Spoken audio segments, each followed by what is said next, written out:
ओम विष्णु नमः हरे ओम महम् अथ श्रीमद्वाल्मीकि रामायणं युद्धकाण्ड उत्तरार्धद्वयशीतितमः सर्गम् ध्यान सूर्य श्री सत्यनारायण भगवान की जय। श्रुत्वा तु भीमनिर्हादं शक्रशनि समस्वनं वीक्षमाणः दिशः सर्वां दुद्रौ गुर्वानरसभा। इंद्र के वज्र के शब्द के समान मेघनाथ का भयंकर सिंहनाद सुन चारों ओर देखते हुए वानर श्रेष्ठ भागने लगे। तानुवाच ततः सर्वान् हनुमान् मारुतात्मजः विषण्वदनानदीनास्तस्त्रान् विद्रवतः पृथक्। तब उनते तरवितर हो भागते हुए दुखित तथा उदासीन मुख वानरों से पवन नंदन हनुमान जी बोले, कस्मादेषण वदना विद्रवद्वै बलवंगमा तक्त युद्धम समुत्साह सुरस्त्वं कन्नुवगतम्। हे वानरों, तुम दुखी हो क्यों भागे जाते हो? तुम तो शूर हो, फिर युद्ध को छोड़ तुम लोग कहाँ जा रहे हो? अथवा तुम युद्धोत्साह क्यों त्यागते हो? तुम्हारी वह शूरता कहाँ चली गई? पृष्ठतो अनुव्रजत्वं मामग्रतो यान्तमाहवे शुरैरभिजनोपेतैर्युक्तं हे निवर्तितुम्। अच्छा, मैं लड़ने के लिए आगे बढ़ता हूँ, तुम सब मेरे पीछे पीछे चले आओ। शूरों और कुलीलों का यह काम नहीं है कि युद्ध से मुख मोड़े। एवं मुक्ता सुसंकृता वायुपुत्रेण वानरा शैलशृंगाणिकांश्चैव जगृहुरिष्टमानसा। इस प्रकार जब पवन नंदन हनुमान जी ने उन सबको उत्साहित किया, तब उन सब वानरों ने उत्साहित हो और रोष में भरे हाथों में शिलाओं और पेड़ों को ले लिया। अभिषेतोश्च गर्जन्तो राक्षसान् वानरसभा परिवारे हनुमन्तं मन्यविश्च महावे। तदंतर वे समस्त वानर श्रेष्ठ हनुमान जी को घेरे हुए और गरजते हुए उस महासमर में अग्रसर हुए। स तैर्वानर मुख्यश्च हनुमान सर्वतोऽवृतः हुताशन इवाचिष्मान्नदः छत्रुवाहिनीम्।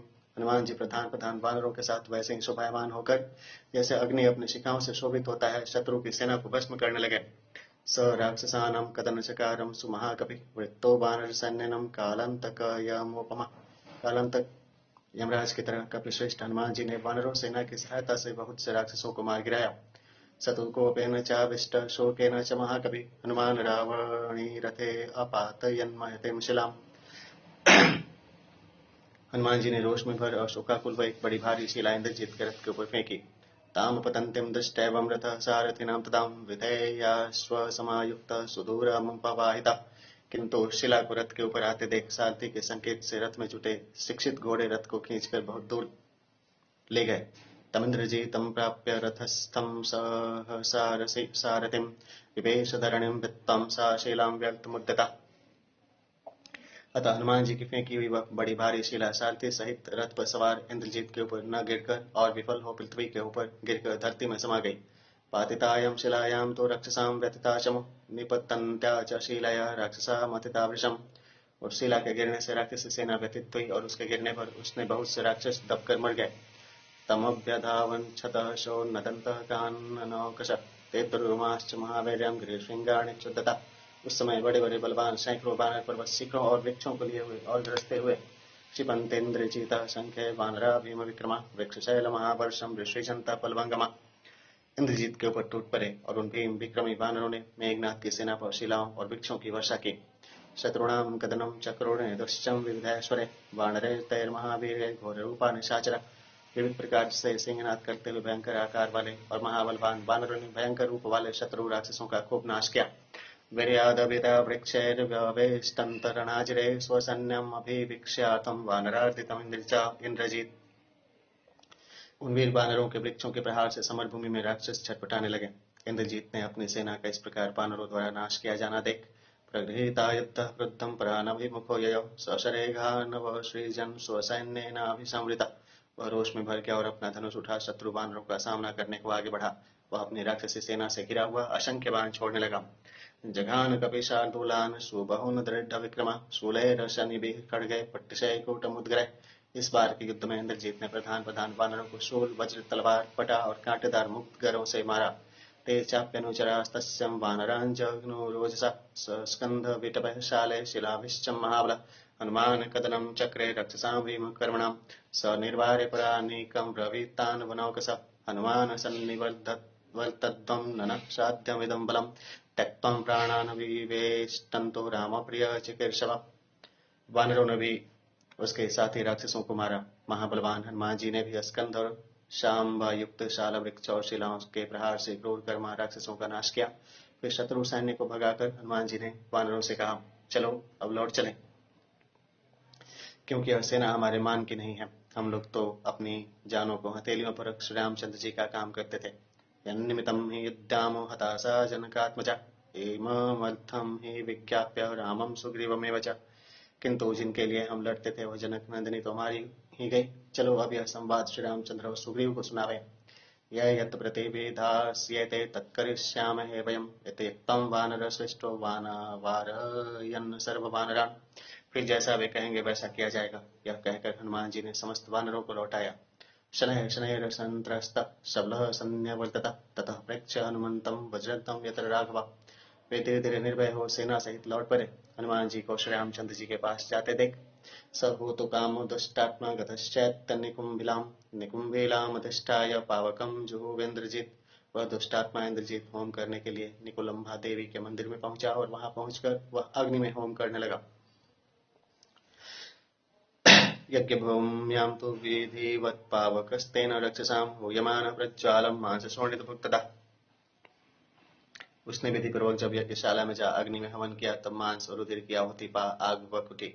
सुवर्जिदृशे होम शोणित तर्पित संध्यागत इवादित्य सुतीव्र अग्नि समुत्थित। ज्वाला से युक्त एवं रक्त की आहुति से तृप्त हुआ वह अग्नि संध्याकालीन सूर्य की तरह ढका हुआ सा देख पड़ने लगा। अतेन्द्रजीद्राक्षस भूतये तो जुहाव हव्यम वेदना विधानवित् दृष्ट्वा व्यतिष्ठन्तं च राक्षसास्ते महासमूहे सुनयान यज्ञ। हवन की विधि जानने वाले मेघनाद ने फिर राक्षसों के ऐश्वर्य वृद्धि के लिए विधिवत होम किया। उसको हवन करते देख शास्त्रीय विधि को जानने वाले राक्षस भी वहां खड़े रहे। युद्धकांड का 42वां सर्ग पूरा हुआ। ध्यान सुलिए सत्यनारायण भगवान की जय। अतः त्रयशततमः सर्गम्। राघवश्चापि विपुलं तं राक्षस वनौकसां श्रुत्वा संग्राम निर्घोषं जामवन्तम् उवाचम्। उस और श्री रामचंद्र जी वानरों और राक्षसों का समर का बड़ा भारी कोलाहल सुनकर जाम्बवान से बोले, सौम्य नूनम हनुमत्ताम क्रियते कर्म दुष्करम श्रूयते यथा भीम सुमहानायुधस्त्वनः। हे जाम्बवान, मैं समझता हूँ कि हनुमान ने युद्ध में कोई बड़ा भारी कठिन कार्य किया है, क्योंकि यहाँ तक हथियारों की भयंकर झनकार सुन पड़ती है। तदगच्छ कुरु साहाय्यं स्वबलेनाभिसंवृतः शीघ्रमाक्षिपते तस्यं कपिश्रेष्ठस्य युद्धतः। अतः हे ऋक्ष्पते, तुम भी अपनी सेना सहित शीघ्र जाकर हनुमान जी की सहायता करो।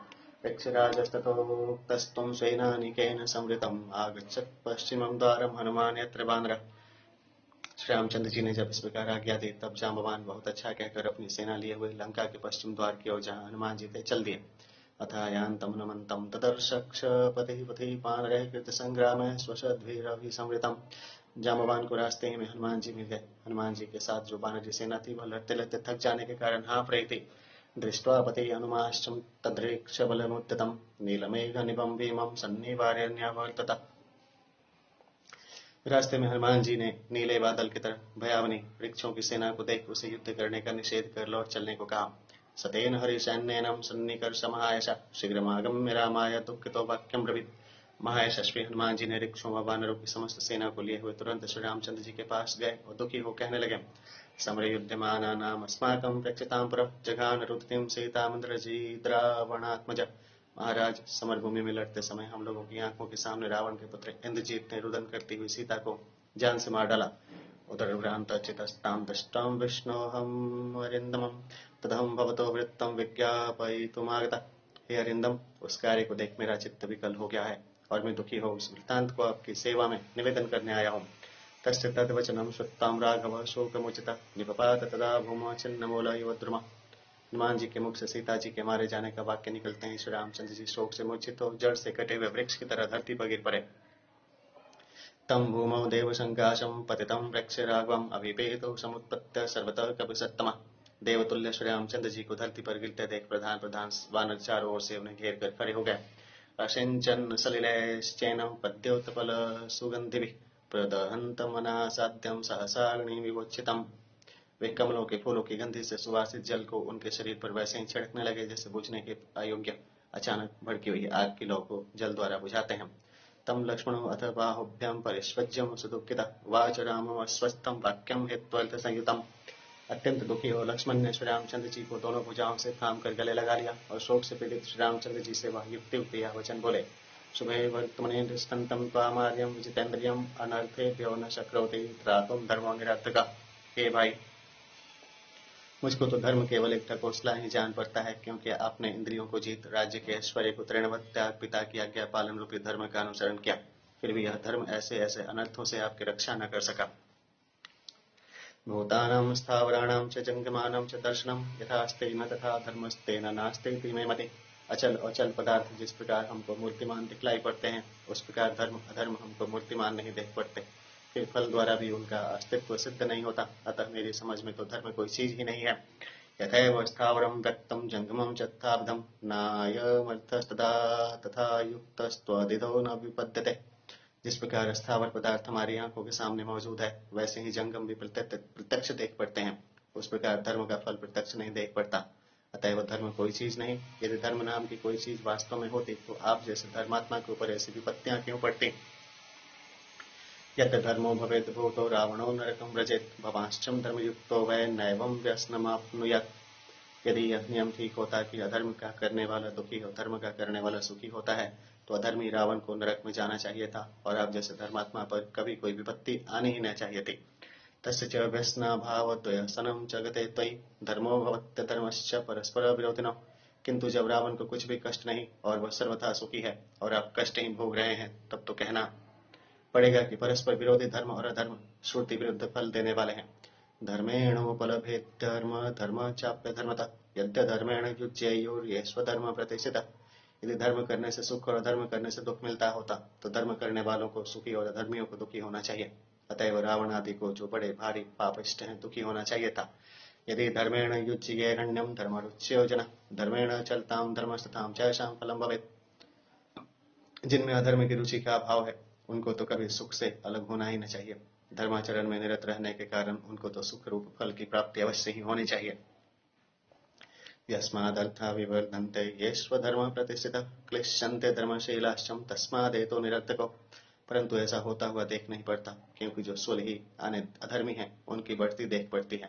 वे धन धान्य से भरे पूरे देख पड़ते हैं, किंतु जो धर्म परायण है वे कष्ट भोगते हैं। अतएव धर्म अधर्म कोरा ढकोसला है। बध्यन्ते पापकर्माणो यत् धर्मेण राघव वध कर्म हतो धर्म सहतः कम वदिष्यति।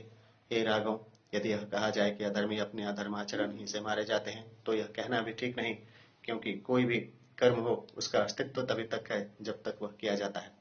जब उस कर्म की क्रिया पूरी हो चुकी, तब वह कर्म अपने आप ही नष्ट हो जाता है। जब वह कर्म स्वयं ही नष्ट हो चुका, तब फिर वह मारेगा किसको। अथवा विहितेनायं हन्यते हन्ति वा परं विधिरा लिप्यते तेन न स पापेन कर्मणा।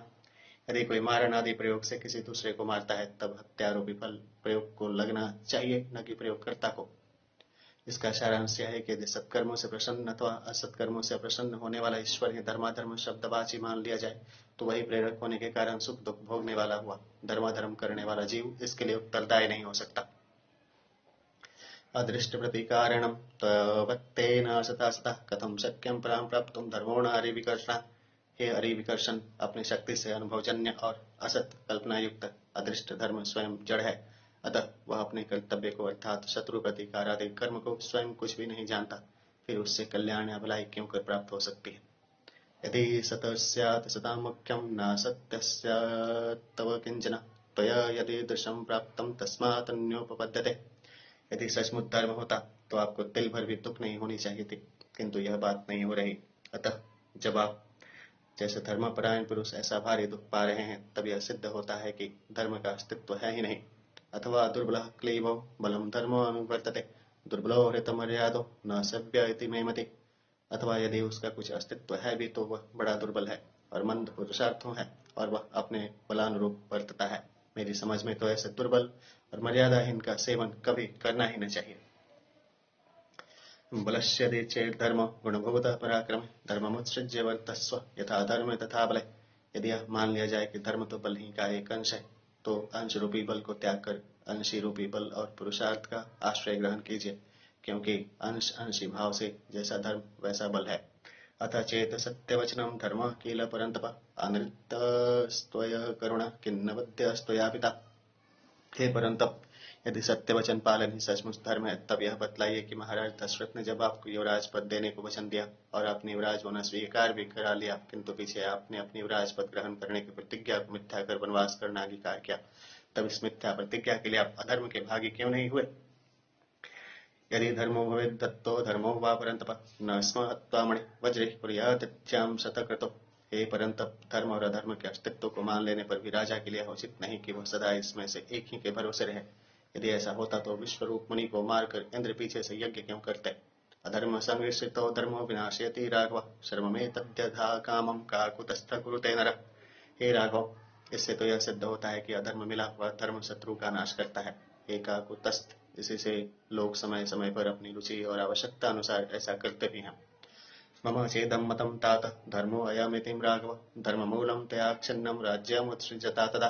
हे राघव, हे तात, मेरी समझ में भी वही धर्म है। आपने राज्य का त्याग नहीं किया, बल्कि धर्म को जड़ से काट डाला। अर्थात धर्म क्रियाओं का आधारभूत धन है, बिना धन के कोई धर्म क्रिया हो ही नहीं सकती। राज त्याग से जब धर्म के आधारभूत धन की आय ही नष्ट हो गई, तब धर्म तो जड़ से कट ही गया। अर्थभ्यो हि विवृद्धेभ्य समृद्धेभ्य ततस्ततः क्रिया सर्वः प्रवर्तन्ते पर्वतेभ्य इवाशगा। जब इधर उधर से जोड़ बटोर कर धन संपत्ति एकत्र की जाती है और जब वह बढ़ती है, तभी उसके द्वारा धर्म कर्म वैसे ही पैदा होते हैं, अर्थात हो सकते हैं, जैसे पर्वत से नदियां उत्पन्न होती हैं। अर्थेन हि वियुक्तस्य पुरुषस्याल्प तेजसः व्युच्छिद्यन्ते क्रिया सर्वे ग्रीष्मे सरितो यथा। जिसके पास धन नहीं रहता, उस मनुष्य का तेज बहुत घट जाता है। उस समय उसके सभी काम वैसे ही नष्ट हो बिगड़ जाते हैं, जैसे ग्रीष्म ऋतु में थोड़े जल वाली नदियां सूख जाती हैं। स्वयमर्थ परित्यज्यम सुख काम सुखेक्षिता सुखेदिता पापमारभते कर्तुम ततो दोष प्रवर्तते। जो मनुष्य आरंभ से सुख में पलता है, वह जब धन त्याग कर सुख चाहता है, तब धनाभाव के कारण सुख की प्राप्ति न होने से विवश सुख की प्राप्ति के लिए उसे पाप करने के लिए उद्यत होना पड़ता है। तभी तरह तरह की बुराइयां भी उत्पन्न हो जाती हैं। यस्यार्थास्तस्य मित्राणि यस्यार्थास्तस्य बांधवा यस्यार्थाः स पुमान् लोके यस्यार्थाः स च पंडिता। जिसके पास धन है, उसी के मित्र और उसी के बंधु भी होते हैं। इस संसार में धनी पुरुष ही पुरुषार्थी माना जाता है और धनी पुरुष ही पंडित भी समझा जाता है। यस्यार्थाः स च विक्रांतो यस्यार्थाः स च बुद्धिमान यस्यार्थाः स महाभागो यस्यार्थाः स महागुण। जिसके पास धन है वही पराक्रमी है, वही बुद्धिमान है। जिसके पास धन है वही बड़ा भाग्यवान है और वही बड़ा गुणवान है। अर्थस्येते परित्यागे दोषा प्रव्याहृता मया राज्यमुत्सृज्यता वीर येन बुद्धिस्त्वया गृता। हे वीर, धन त्याग में जो दोष थे वे मैंने कहे, किंतु मेरी समझ में नहीं आता कि क्या समझकर आपने राज्य त्याग दिया। यस्यार्थ धर्म कामार्थस्तस्य सर्वप्रदक्षिणम् अधनेनार्थ कामिणम् नार्थ शक्य विचिन्वता। जिसके पास धर्म और काम के लिए धन है, उसके लिए सभी बातें अनुकूल हैं, किंतु जो धनहीन होकर कोई काम करना चाहता है, वह कोई भी काम पूरा नहीं कर सकता। हर्षः कामश्च दर्पश्च धर्मः क्रोधः समोदमः अर्थादेतानि सर्वाणि प्रवर्तन्ते नराधिप। हे राजन, हर्ष काम दर्प धर्म क्रोध शम दम, इन सब का प्रवृत्ति धन ही से होती है, अर्थात ये सब धन ही से चरितार्थ होते हैं। येषां नश्यत्ययं लोकश्चरतां धर्मचारिणं ते अर्थास्त्वयि न दृश्यन्ते दुर्दीनेषु यथाग्रहा। धन का अनादर कर केवल धर्माचरण में तत्पर होने वालों का सांसारिक पुरुषार्थ नष्ट हो जाता है। वह धन तुम्हारे पास वैसे ही नहीं देख पड़ता जैसे बदली में सूर्य चंद्रादि ग्रह। त्वयि प्रव्राजिते वीर गुरोश्चम वचने स्थिते रथ रक्षसा परिता भार्यं प्राणे प्रियतरा तव। हे वीर, पिता की आज्ञामान वन में आने से तुम्हारी प्राणों से भी अधिक बढ़कर पत्नी को रावण ने हरा। तदध्य विपुलं वीरं दुःखम् इंद्रजिता कृतं कर्मणा व्यापनेष्यामि तस्मादुत्तिष्ठ राघव। हे वीर, उससे भी बढ़कर बहुत अधिक दुखदायी काम इंद्रजीत ने कर डाला है, किंतु मैं अपने पुरुषार्थ से इस दुख को दूर कर दूंगा। इसलिए हे राघव, अब आप उठ बैठिए। उत्तिष्ठ नरशार्दूलं दीर्घबाहो दृढ़व्रत किमात्मानं महात्मानं महात्मानं नावबुध्यसे। हे नरशार्दूल, हे महाबाहो, हे दृढ़व्रत, आप उठें। हे महात्मन, आप अपने सर्व प्रवर्तक रूप को क्यों भूले हुए हैं? अर्थात आप सर्वशक्ति संपन्न परमात्मा होकर इस प्रकार क्यों पड़े हैं? अयमुदत तपोदीप्तः प्रियार्थं जनकसुता निधनं निरीक्ष्य रुष्टा।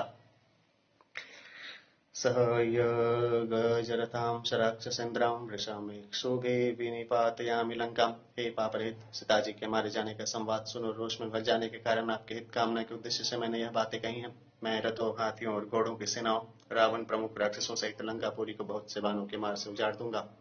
युद्धकांड का 83वां सर्ग पूरा हुआ। ध्यान सूर्य सत्यनारायण भगवान की जय। अतः चतुर्विंशतितमः सर्ग। राममाश्वासयायने तु लक्ष्मणे भ्रातृवत्सले निक्षेप्य गुल्मान् स्वस्थाने तत्र गच्छति विभीषण। भ्रातृस्नेह वसु लक्ष्मण जी श्री रामचंद्र जी को समझा ही रहे थे कि इतने में विभीषण सेना को मोर्चों पर अपने अपने कामों पर नियत कर वहां आ पहुंचे। नाना प्रहरणैर्वीर चतुर्विंशतिवैर्वृता नीलांजन चयाकार मातंगैर्वयूतपः। जिस प्रकार हाथियों से घिरे हुए युद्धपति हाथी की शोभा होती है, उस प्रकार नीले बादलों जैसे विविध प्रकार के आयुधधारी 4 राक्षस मंत्रियों के बीच में उनकी शोभा हो रही थी। स्वभिगम्य महात्मानं राघवं शोकलालसं वानराश्चैव तदृशे बाष्पपर्याकुलक्षणान्।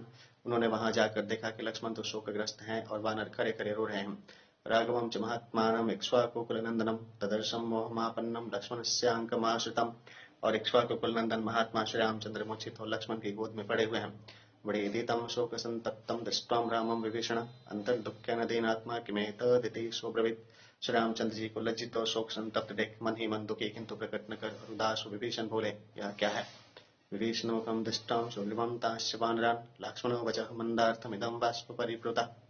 तब लक्ष्मण जी ने विभीषण, सुग्रीव तथा अन्य वानरों की ओर देखकर और आंखों में आंसू भर थोड़े शब्दों में कहा, इंद्रमेन्द्रजिता सीताम्यहं श्रुत्यैव राघव हनुमद्वाचनात् सौम्य ततो मोहमुपागता। हे सौम्य, हनुमान जी के मुख से इंद्रजीत द्वारा सीता का वध सुनकर हे श्री रामचंद्र जी मूर्छित हो गए हैं। कथयन्तं तु सौमित्रिं सन्निवार्य विभीषण पुष्कलार्थमिदं वाक्यं विसंज्ञं रामं ब्रवीत्। जब लक्ष्मण जी इस प्रकार से कह रहे थे, तब विभीषण उनको रोका इसलिए कि उन्हें असली बात मालूम हो चुकी थी। चेतना शून्य श्री रामचंद्र जी से यह पक्की बातें कहने लगे। मनोजेन्द्रार्थरूपेण यदुक्तं च हनुमतः तदेवमहं मन्ये सागरस्यैव शोषणम्।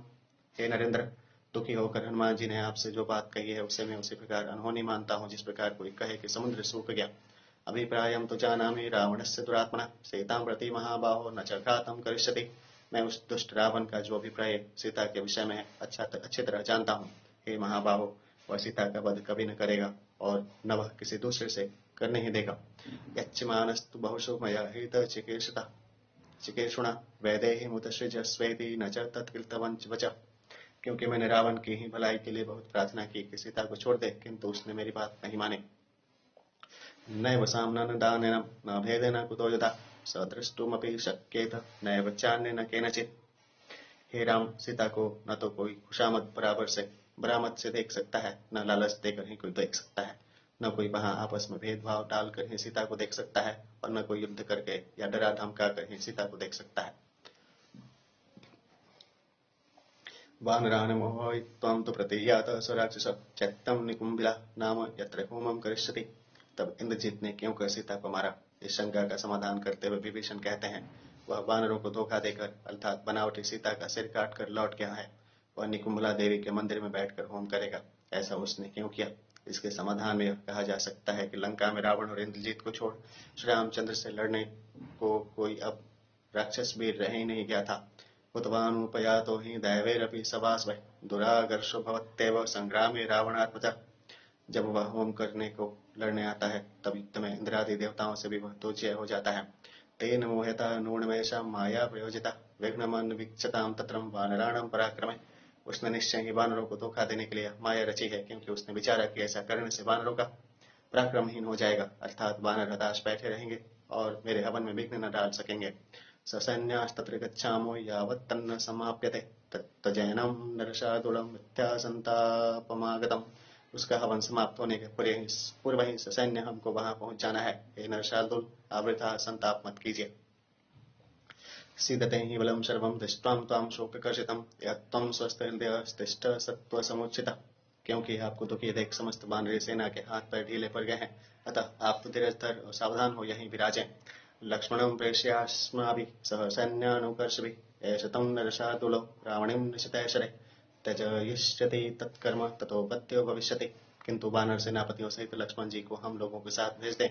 यह पुरुष सिंह लक्ष्मण पहने पहने बाण चलाकर उसके हवन कार्य में विघ्न डाल लेंगे, और वह हवन कर्म को अधूरा छोड़ जब उठ खड़ा होगा, तभी वह मारने योग्य हो जाएगा।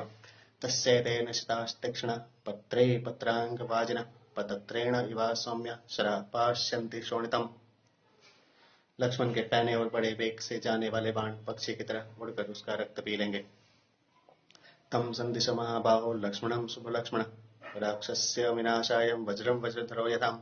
हे महाबाहो, अतः आप शुभ लक्षण युक्त लक्ष्मण जी को इंद्रजीत का नाश वैसे ही करने की आज्ञा दीजिए जैसे इंद्र अपने वज्र से दैत्यों का नाश करने की आज्ञा देते हैं।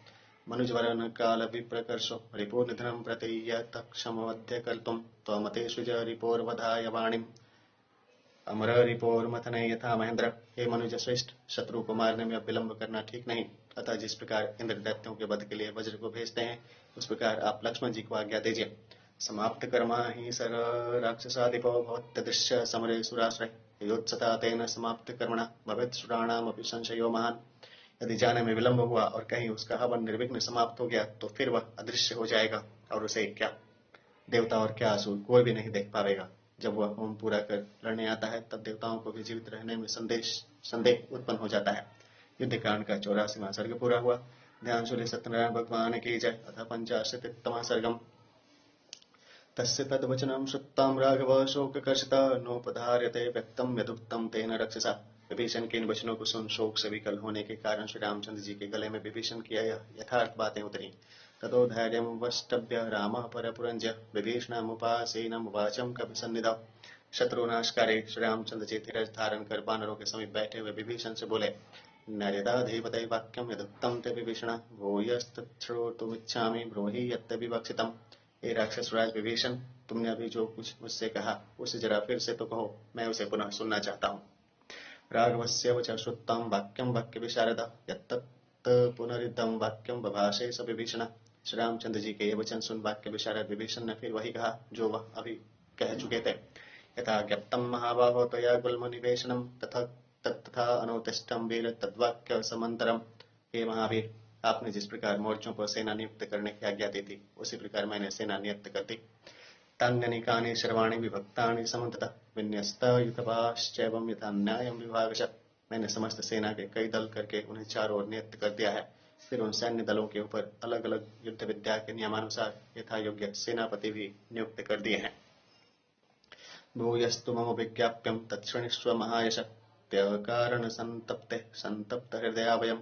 हे महायशस्वी, मुझे आपसे इसके अतिरिक्त और भी कुछ कहना है, उसे भी सुन लीजिए। आपको संतप्त देख हम लोगों का हृदय भी बड़ा संतप्त हो रहा है। त्यज राजन्निमं शोकमित्यासंतापमागतं तदीयं त्यजतां चिंतां शत्रुहर्ष विवर्धनि। हे राजन, यह आपका व्यर्थ का संताप है, अतः आप इसे त्याग दें। यह आपकी चिंता आपके शत्रुओं का हर्ष बढ़ाने वाली है, अतः आप इसे त्याग दें। उद्यमः क्रेतां वीर हर्ष समुपशिव्यतां प्राप्तव्या यदि ते सीता हन्तव्याश्च निशाचरा। हे वीर, शत्रुवध के लिए उद्योग करना चाहिए और विषाद को त्याग कर हर्षित हो जाना चाहिए यदि आपको इस समय राक्षसों को मारकर सीता का उद्धार करना है। रघुनंदन भक्ष्यामि श्वेतां मे हितं वच साध्व्यं यातु सौमित्रिर्बलेन महतावृतः। तो हे रघुनंदन, मैं जो कुछ आपकी भलाई के लिए कहता हूँ उसे ध्यान देकर सुनिए। वह यह कि लक्ष्मण जी एक बड़ी वानरों की फौज लेकर चले। निकुंभिलायां संप्राप्यं हन्तुं रावणीमाहवे धनुर्मंडल निर्मुक्ते राशि विषविशोपमय शरैर्हन्तु महेश्वासो रावणीं समितिंज्य तेन वीरेण तपसां वरदानात् स्वयंभुवा। और निकुंभिला देवी के स्थान पर पहुंच उसको मारे। अपनी धनुष से विषधारी सर्पों की तरफ फनफनाते बाणों को छोड़ समर विजयी लक्ष्मण युद्ध में उस विशाल छाती वाले इंद्रजीत को मारे, क्योंकि इस वीर ने घोर तपस्या द्वारा ब्रह्मा जी से वरदान में अस्त्रं ब्रह्मशिरः प्राप्तं कामगाश्च तुरंगमा स एष सह सैन्यनं प्राप्त किल निकुंभिलां। ब्रह्मशिर नामक अस्त्र और इच्छाधारी घोड़े प्राप्त किए हैं। इस समय निश्चय ही वह अपनी सेना सहित निकुंभिला देवी के स्थान पर है। यदोत्तिष्ठेत कृतं कर्मं हतान् सर्वाश्च वृत्तिनः निकुंभिलालां सम्प्राप्त महोल्ताग्नि च योरिपो त्वमाततायिनं हन्यादिन्द्र शत्रो स ते वध वरो दत्तो महाबाहो सर्वलोकेश्वरेण वै। हे महाबाहो, यदि कहीं वह हवन समाप्त कर उठ बैठा तो आप हम सबको मरा हुआ ही जानिए, क्योंकि सर्वलोकेश्वर ब्रह्मा जी ने उसे वर देते समय उससे कहा था कि हे इंद्र शत्रु, जिस समय तुम निकुंभिला के स्थान में न पहुंच पाओगे अथवा हवन समाप्त न कर सकोगे, उस समय जो शत्रु तुम्हारे ऊपर आक्रमण करेगा वही तुमको मार सकेगा। इत्येवं विहितो राजन् वधस्तस्यैष धीमतः वधायेन्द्रजितो राम सन्दिशस्व महाबलः। हे राजन, अतः उस बुद्धिमान को इस प्रकार मारना चाहिए अथवा इस प्रकार उसका मारा जाना निश्चित है। अतः हे राम, महाबली लक्ष्मण को उसके मारने की आज्ञा दीजिए। ते तस्मिन् हतं वृद्धिं रावणं सुहृजनम विभीषणावच श्रुतां राघवो वाक्यम ब्रवीत। यदि मेघनाद मार डाला गया तो समझ लीजिए कि रावण भी अपने सुहृदों के साथ मारा जा चुका है। विभीषण की इन बातों को सुन श्री रामचंद्र जी बोले, जानामि तस्य रौद्रस्य मायं सत्य पराक्रम सही ब्रह्मास्त्र प्राज्ञ महामायो महाबल। हे सत्य पराक्रमी, मैं उस घोर निशाचर की माया को भली भांति जानता हूँ। वह ब्रह्मास्त्र का चलाना जानता है, वह बलवान है और बड़ा माया भी है। रुत्य संज्ञां संग्रामे देवान सवरुणानपि तस्यांतरिक्षे चरतो रथस्थस्य महायश न गतिर्ज्ञातो तस्यं सूर्यस्वीव्राव्रसंप्लवे राघवस्त्वं रिपोर्ज्ञात्वं माया विगम दुरात्मना। जब वह युद्ध करता है तब वह सब देवताओं और वरुण तक को मूर्छित कर डालता है। ये महायशस्वी, इस प्रकार मेघ के पीछे छिपे हुए सूर्य की गति नहीं जान पड़ती, वैसे ही जब वह वीर रथ पर सवार हो आकाश में घूमता है तब उसकी चाल का भी पता नहीं चलता। इस प्रकार श्री रामचंद्र जी भी उस दुरात्मा राक्षस की माया और पराक्रम का विचार कर लक्ष्मणं कृते सम्पन्नमिदं वचनं ब्रवीत्। यद्वा नरेन्द्रस्य बलं तेन सर्वेण संवृतः हनुमत्प्रमुखैश्चैव यूथपै सह लक्ष्मणः जाम्बवानेन क्षपतिना सह सैन्येन संवृतः। कीर्तिमान लक्ष्मण जी से बोले, तुम कपिराज की समस्त सेना को तथा हनुमान आदि प्रमुख युद्धपतियों को और भालुओं की सेना सहित जाम्बवान को अपने साथ लेकर जाओ। जहितं राक्षससुतं मायाबल विशारदम् अयं त्वां सचिवः सार्धं महात्मा रजनीचरः अभिज्ञस्तस्य देशस्य पृष्ठो अनुगमिष्यति राघवस्य वचः श्रुतं लक्ष्मणः सविभीषणः। और उस मायावी रावणात्मज इंद्रजीत को मारो। अपने चारों मंत्रियों के लिए भैया महात्मा विभीषण जो उस स्थान को निकुंभिला जानते हैं तुम्हारे पीछे पीछे जाएंगे। श्री रामचंद्र जी की इन बातों को सुन लक्ष्मण जी विभीषण के साथ हो लिए। जग्राह कार्मुक श्रेष्ठ मत्यद्भुत पराक्रम सन्नतः कवची खड्गी शशरो वाम चापदर। जाने के पहले अद्भुत पराक्रमी लक्ष्मण ने युद्ध की सामग्री ली। एक मजबूत धनुष तो बाएं हाथ में लिया, कवच धारण किया, कमर में तलवार बांधी और पीठ पर तीरों से भरा तरकस लिया। रामपादावुपस्पृश्य हृष्ट सौमित्रिरब्रवीत् अद्य मत्कार्मुकोन्मुक्तः शरानिर्वृत्य रावणीम् लङ्कामभिपतिष्यन्ति हंसा पुष्करिणीमिव अद्यैव तस्य रौद्रस्यं शरीरं मामकोशरः विधमुष्यन्ति वित्त्वा तं महाचापगुणञ्चितः स एव मुक्तं द्योतिमान वचनं भ्रातुरग्रतः। तदंतर श्री रामचंद्र जी के चरणों को छूकर वे हर्षित हो बोले, आज मेरे धनुष से छूटे हुए बाण रावण तनय इंद्रजीत के शरीर को फोड़कर लंका में वैसे ही जाकर गिरेंगे जैसे हंस पुष्करणी में जाते हैं। आज ही उस भयानक राक्षस के शरीर को मेरे विशाल धनुष के रोंदे से छूटे हुए बाण फोड़कर ध्वस्त कर डालेंगे। अपने बड़े भाई से इस प्रकार के वचन कहकर कांतिमान स रावणी वधाकांक्षी लक्ष्मण त्वरितो ययो स्वभिवाद्य पादो कृत्वां चापि प्रदक्षिणम्। और इंद्रजीत के वध करने की अभिलाषा रखने वाले लक्ष्मण जी तुरंत चल दिए। चलने के पूर्व उन्होंने श्री रामचंद्र जी को प्रणाम कर उनकी प्रदक्षिणा की। निकुंभिलालाम विययो चैत्यं रावणी पालितं विभीषणेन सहितो राजपुत्र प्रतापवान। तदंतर प्रतापी राजकुमार लक्ष्मण विभीषण के साथ उस निकुंभिला के स्थान की ओर जिसकी रक्षा इंद्रजीत करता था गए। कृतस्व सत्ययो भ्राता लक्ष्मणस्त्वरितो ययो वानराणां सहस्त्रैस्तु हनुमान बहुभिर्वृतः।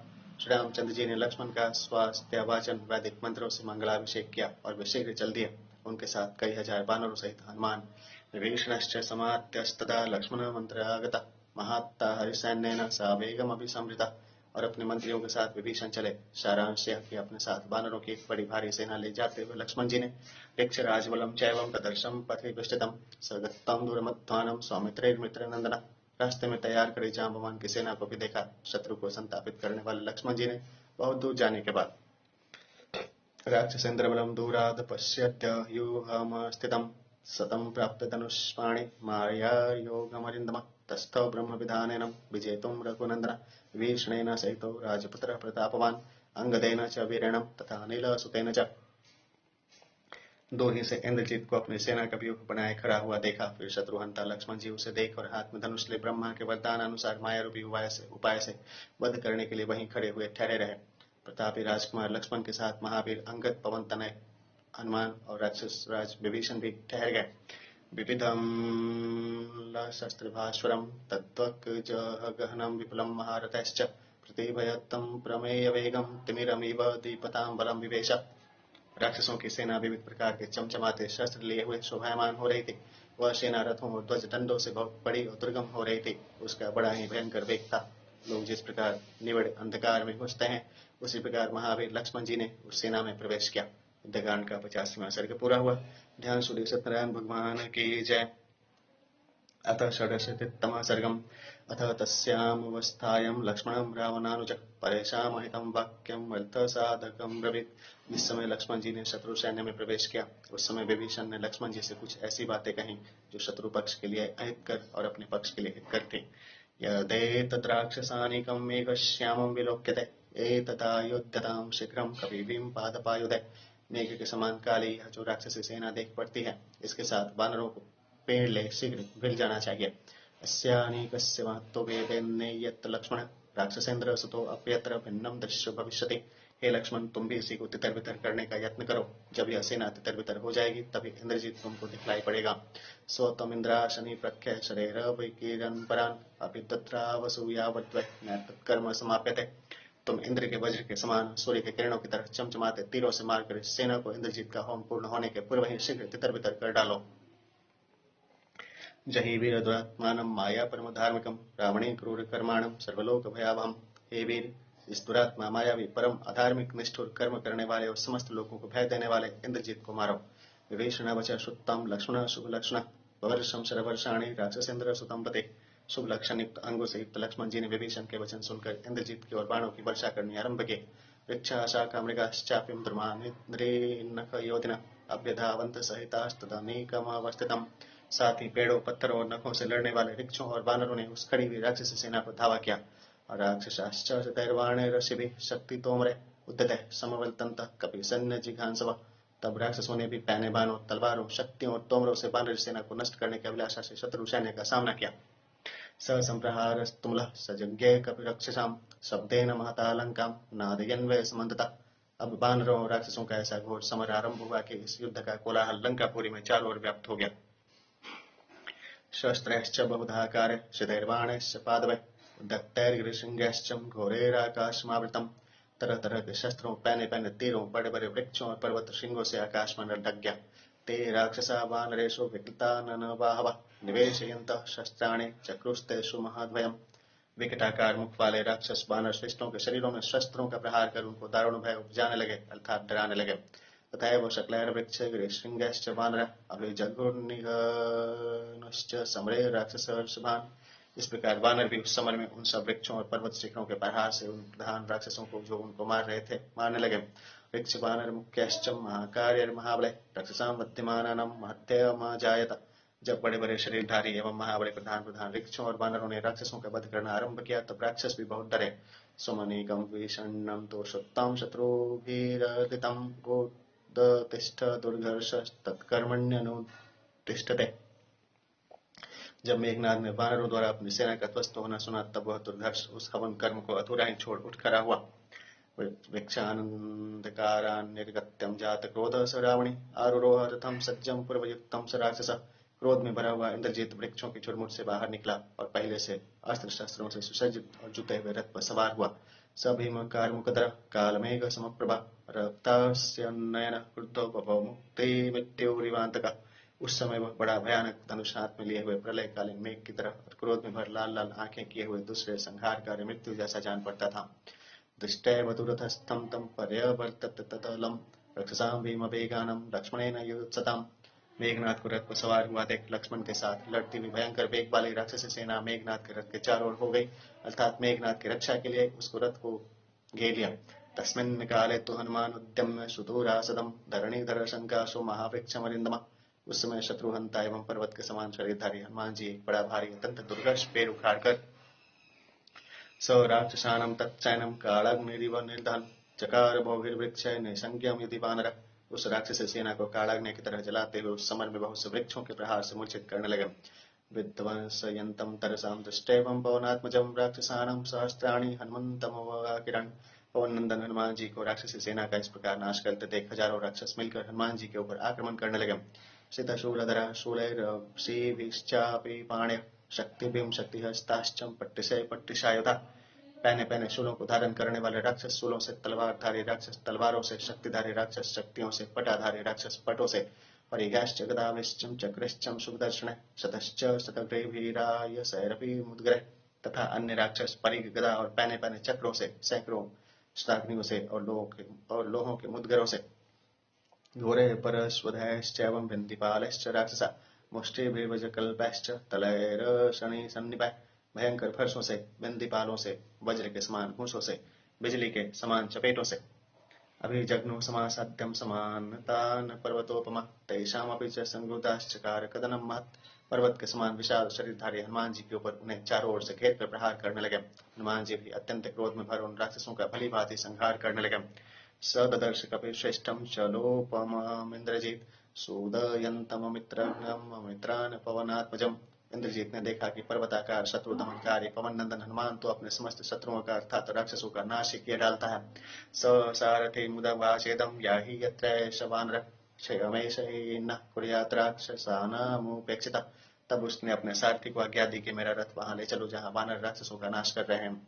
यदि थोड़ी देर और मैं उसकी उपेक्षा करूंगा तो वह मेरे सब राक्षसों को मार डालेगा। इत्युक्तः सारथिस्तनम ययोरत्र समारुति वहन् परम दुर्घर्ष स्थितम् इंद्रजीतम् रथे। इंद्रजीत के यह कहते ही सारथी ने वह रथ जिसमें परम दुर्घर्ष इंद्रजीत बैठा हुआ था हाँक कर वहां पहुंचा दिया जहां हनुमान जी लड़ रहे थे। स्वभ्युपेत्य शरान् खड्गान् पट्टिशास्य परश्वधान् अभ्यवर्षत दुर्घर्ष कपिमूर्धनि स राक्षस। वहां पहुंचकर उस दुर्घर्ष राक्षस इंद्रजीत ने हनुमान जी के सिर पर तलवार, पट्टों, फरसों और बाणों की वर्षा की। तानि शस्त्राणि घोराणि प्रतिगृह्य समारुति रोषेण महताविष्टो वाक्यम चेदमुवाचाम्।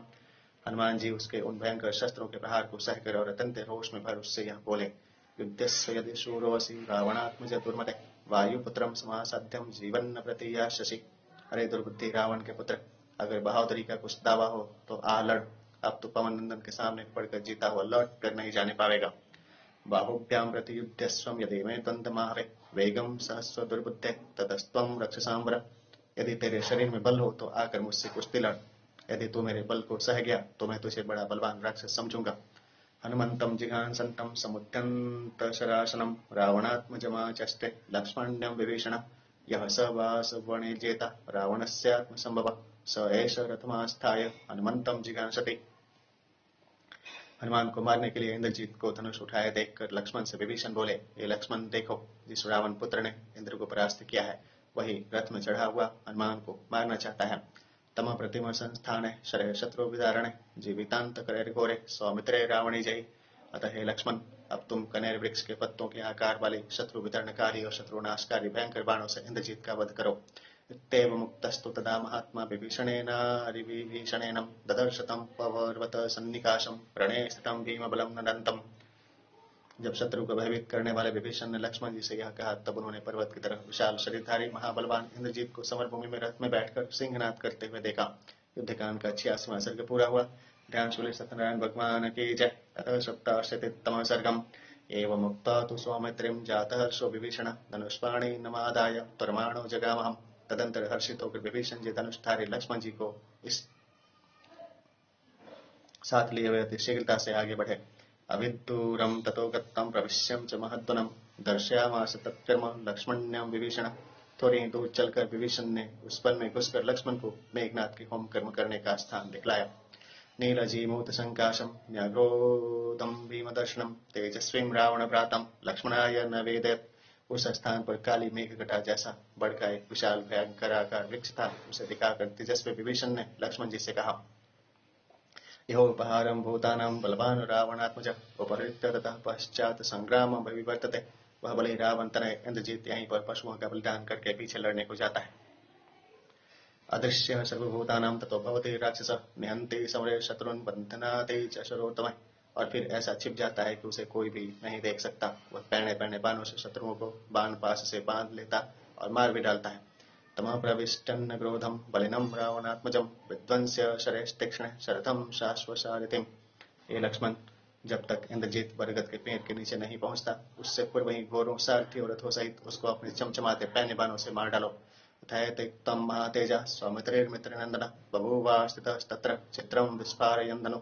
मित्रों को हर्षित करने वाले महातेजस्वी लक्ष्मण जी ने कहा, बहुत अच्छा। तदंतर वे अपने अद्भुत धनुष को टंकार कर वहां खड़े हो गए। सौरथेनाग्निवर्णेनं बलवान् रावणात्मज इंद्रजीत कवचित धन्वी सध्वज प्रत्यदृश्यत। इतने में अग्नि की तरह ध्वजा से युक्त चमचमाते रथ पर सवार कवच पहने हुए बलवान रावण तनय इंद्रजीत देख पड़ा। तमुवाच महातेजा पौलस्त्यं पराजितं समाह्याय त्वं समरे सम्यक् युद्धं प्रयच्छ मे। उसे देख तेजस्वी लक्ष्मण जी उस अजय रावणात्मज इंद्रजीत से बोले, हे राक्षस, मैं तुझे युद्ध के लिए आमंत्रित करता हूँ, आओ मेरे साथ संभल कर लड़ो। एवमुक्तो महातेजं मनस्वी रावणात्मज अब्रवीत परुषं वाक्यं तत्र दृष्ट्वा विभीषणम्। महातेजस्वी और दृढ़ मन वाला इंद्रजीत लक्ष्मण के वचन सुन और उनके साथ विभीषण को देख विभीषण से कठोर वचन कहने लगा। यह त्वं जात समृद्ध साक्षात् भ्राता पितुर्मम कथम द्रोही असि पुत्रस्य पितृभ्यो मम राक्षस। अरे विभीषण, तुम इसी कुल में जन्मे, तुम मेरे बड़े और मेरे पिता के भाई हो, तुम मेरे चचा हो कर अपने पुत्र के तुल्य भतीजे से ऐसा वैर क्यों कर रहे हो। न ज्ञातित्वं न सौहार्दं न जातिस्तव दुर्मते प्रमाणं न च सौंदर्यं न धर्मो धर्मदूषण। अरे दुर्मते, अरे धर्म को दूषित करने वाले, जरा देख तो, न तो तू इन लोगों की बिरादरी का है, न इनका मित्र है, न जाति वाला है, न इनका साथ देने से तेरी मर्यादा ही की रक्षा होती है, और न तू और यह एक माँ के पेट ही से उत्पन्न हुए हैं। इनका साथ देने में और अपने सहोदर के समान साथ बैर भाव करने से कोई धर्म का कार्य भी तो नहीं होता है। शोचयस्त्वमसि दुर्बुद्धे निन्दनीयस्य साध्वी यसत्त्वं स्वजनमुतसृज्यं परवृत्य त्वमागतः। हे दुर्बुद्धे, तुम ही बतलाओ, फिर तूने अपने लोगों को त्याग कर अपने सहोदर के शत्रु की गुलामी अंगीकार की है, सो क्यों। साधु लोग तेरे इस कृत्य की निंदा करते हैं, तेरी समझ पर और तेरे इस कृत्य पर मुझे बड़ा शोक है। नैतच्छेथे लयमुद्यं त्वं वेत्सि महानन्तरं क्व च स्वजन संवास क्व च नीच पराश्रय। कहाँ तो अपने लाल लोगों के बीच रहना और कहाँ यह नीचों का सहारा, किंतु क्या किया जाए, तेरा बुद्धि पर तो पत्थर पड़े हैं, इसी से तो तुझे इन बातों में कुछ भी तारतम्य नहीं सोच पड़ता। गुणवान वा परिजन स्वजनो निर्गुणो अपि वा निर्गुण स्वजन श्रेयान्य पर एव स। भले ही परिजन में गुण ही गुण क्यों न हो और वह स्वजन में दोष ही दोष क्यों न हो, किंतु गुणवान परिजन की अपेक्षा निर्गुण स्वजन ही श्रेष्ठ श्रेयस्कर है। आखिर अपना अपना ही है और पराया पराया ही है। यह स्वपक्षं परित्यज्यं परमक्षं निषेवते स स्वपक्षे क्षयं प्राप्ते पश्चात्तेरैव हन्यते। जो आत्मीय जनों का पक्ष त्याग कर शत्रु पक्ष ग्रहण करता है, वह अपने पक्ष के अर्थात आत्मीय जनों के नाश होने पर भी स्वयं भी मारा जाता है। निरनुक्रोशात्ता चय्यं यादृशी ते निशाचर स्वजनेन त्वया शक्यं परशं रावणानुज।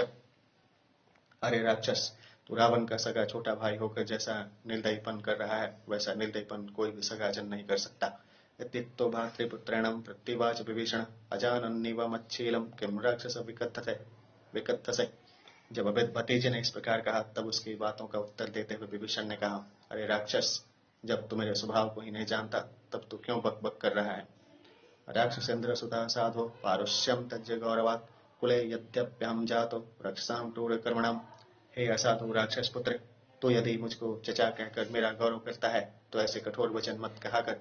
यद्यपि मैं क्रूर कर्मा राक्षसों के कुल में उत्पन्न हुआ हूँ। गुणो अयम प्रथमो निर्णम तन्मय शीलम राक्षसम न रमे दारुणेनाहम न चा धर्मेण वैरमे। तथापि पुरुषों में जो सर्वप्रधान गुण अर्थात प्राणी मात्र में दया होनी चाहिए और जो राक्षसों में नहीं होते, वह मुझ में है। अर्थात न तो मुझे कोई निष्ठुर कार्य करना पसंद है, अथवा न ही निष्ठुर कर्म करने वालों का साथ करना मुझे अच्छा लगता है, और न धर्म ही में मेरी रुचि है। भ्राता विश्रमशीलेन कथं भ्राता निरस्यते धर्मानुवृत्त्युतशीलं ही पुरुषं पापनिश्चयम्। भले ही भाई दुष्ट स्वभाव ही का क्यों न हो, क्या कोई सगा भाई अपने उस सगे भाई को घर से निकाल देता है। हे इंद्रजीत, जो धर्म से पतित है वह निश्चय ही पापी है। त्यक्त्वं सुखमाप्नोति हस्तादाशी विषम्यता हिंसा परस्वहरणे परदाराभिमर्शनम्। ऐसे को त्यागने से वैसा ही सुख प्राप्त होता है जैसे हाथ से बिस्तर शब्द को छोड़ देने से प्राण बचते हैं। जो हिंसा करता हो, दूसरों का धन छीनता हो और पराई स्त्री को हरता हो। त्याज्यमाहो दुराचारम विस्म प्रज्वलितम यथाम परस्वानाम चारणम परदाराभिमर्शनम। उस दुराचारी को जलते हुए घर की तरफ त्याग देना ही बुद्धिमान नीतिज्ञों का मत है। दूसरों का धन छीनना, पराई पर हाथ डालना। सुहृदा मति शंका च त्रयोदोषा क्षयावा महर्षिणाम वधो घोर सर्वदेवैश्च विग्रह। और मित्रों के ऊपर संदेह करना, ये तीनों पाप कर्म नाश करने वाले हैं। महर्षियों का घोर वध कर्म समस्त देवताओं से बिगाड़। अभिमानश्च कोपश्च वैरित्वं प्रतिकूलता एते दोषा मम भ्रातुर्जीवित ऐश्वर्यनाशना। अभिमान, क्रोध, वैर और दूसरों को भलाई में काम में बाधा डालना, ये समस्त दोष मेरे बड़े भाई अर्थात तुम्हारे पिता में है, और ये समस्त दोष जीते जी उसके ऐश्वर्य को नष्ट करने वाले हैं। गुणान प्रच्छादयामासु पर्वतां निवर्तो यदा दोषे रेते परित्यक्तो मया भ्राता पिता तवम।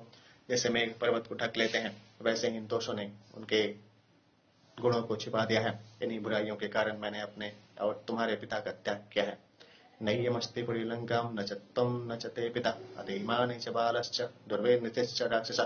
हे इंद्रजीत, अब न तो यह लंका ही रहेगी, न तू रहेगा, और न तेरा पिता ही बच पावेगा। हे राक्षस, तू अभी छोकरा है, इसी से गर्वित होने के कारण तू अत्यंत दुर्विनीत अर्थात निपट असभ्य है। बद्धस्त्वं कालपाशेन ब्रूहि मां यद्यदिच्छसि अद्य ते व्यसनं प्राप्तं किं मां त्वमिह भक्षसि। तेरे सिर पर तो अब काल खेल रहा है, सो जो तू चाहे सो तुझसे कह ले। एक बार तूने मुझसे जो कठोर वचन कहे थे, इसके कारण तो तुझ पर यह विपत्ति पड़ रही है, फिर भी तू क्यों मुझसे कठोर वचन कहता है। प्रवेष्टुं न त्वया शक्यो न्यरोधो राक्षसात्मा दर्शयित्वं च काकुतस्थो न शक्यं जीवितुं त्वया। अरे राक्षसाधम, अब तो उस बरगद के वृक्ष के नीचे जा नहीं सकता। श्री रामचंद्र जी का तिरस्कार कर तो जीता नहीं रह सकता। युद्धस्वं नरदेवेन लक्ष्मणेन रणे सहं हतस्त्वं देवता कार्यं करिष्यसि यमक्षये। अब तू नरदेव लक्ष्मण के साथ लड़, और जब तू मारा जाए तब यमलोक में जाकर तू देवताओं को संतुष्ट करना। निर्दर्श्य स्वात्मबलं समुद्यतं कुरुष्व सर्वायुध सायकव्यं न लक्ष्मणस्येत्य हि बाणगोचरं त्वमद्य जीवन सबलो गमिष्यसि। हे इंद्रजीत, तो अपने समस्त धनुष आदि आयुधों को आजमा कर अपना बल दिखला, क्योंकि अब तो लक्ष्मण जी के बाणों के निशाने के भीतर आकर सेना सहित जीता जागता घर लौट कर न जाने पावेगा। युद्धकांड का 87वां सर्ग पूरा हुआ। ध्यान सूर्य सत्यनारायण भगवान की जय। अथ अष्टाशीतितमः सर्गम्। विभीषणवच श्रुत्वां रावणे क्रोधमुचित अब्रवीत परुषं वाक्यं वेगेनाभ्युत्पपातः। विभीषण के वचन सुन इंद्रजीत अत्यंत कुपित हुआ और बड़ी तेजी से उनके सामने जा कठोर वचन कहने लगा। उद्यत्तायुध निस्त्रीषु रथेषु समलंकृते कालाश्वयुक्ते महते स्थितः कालांतकोपमा।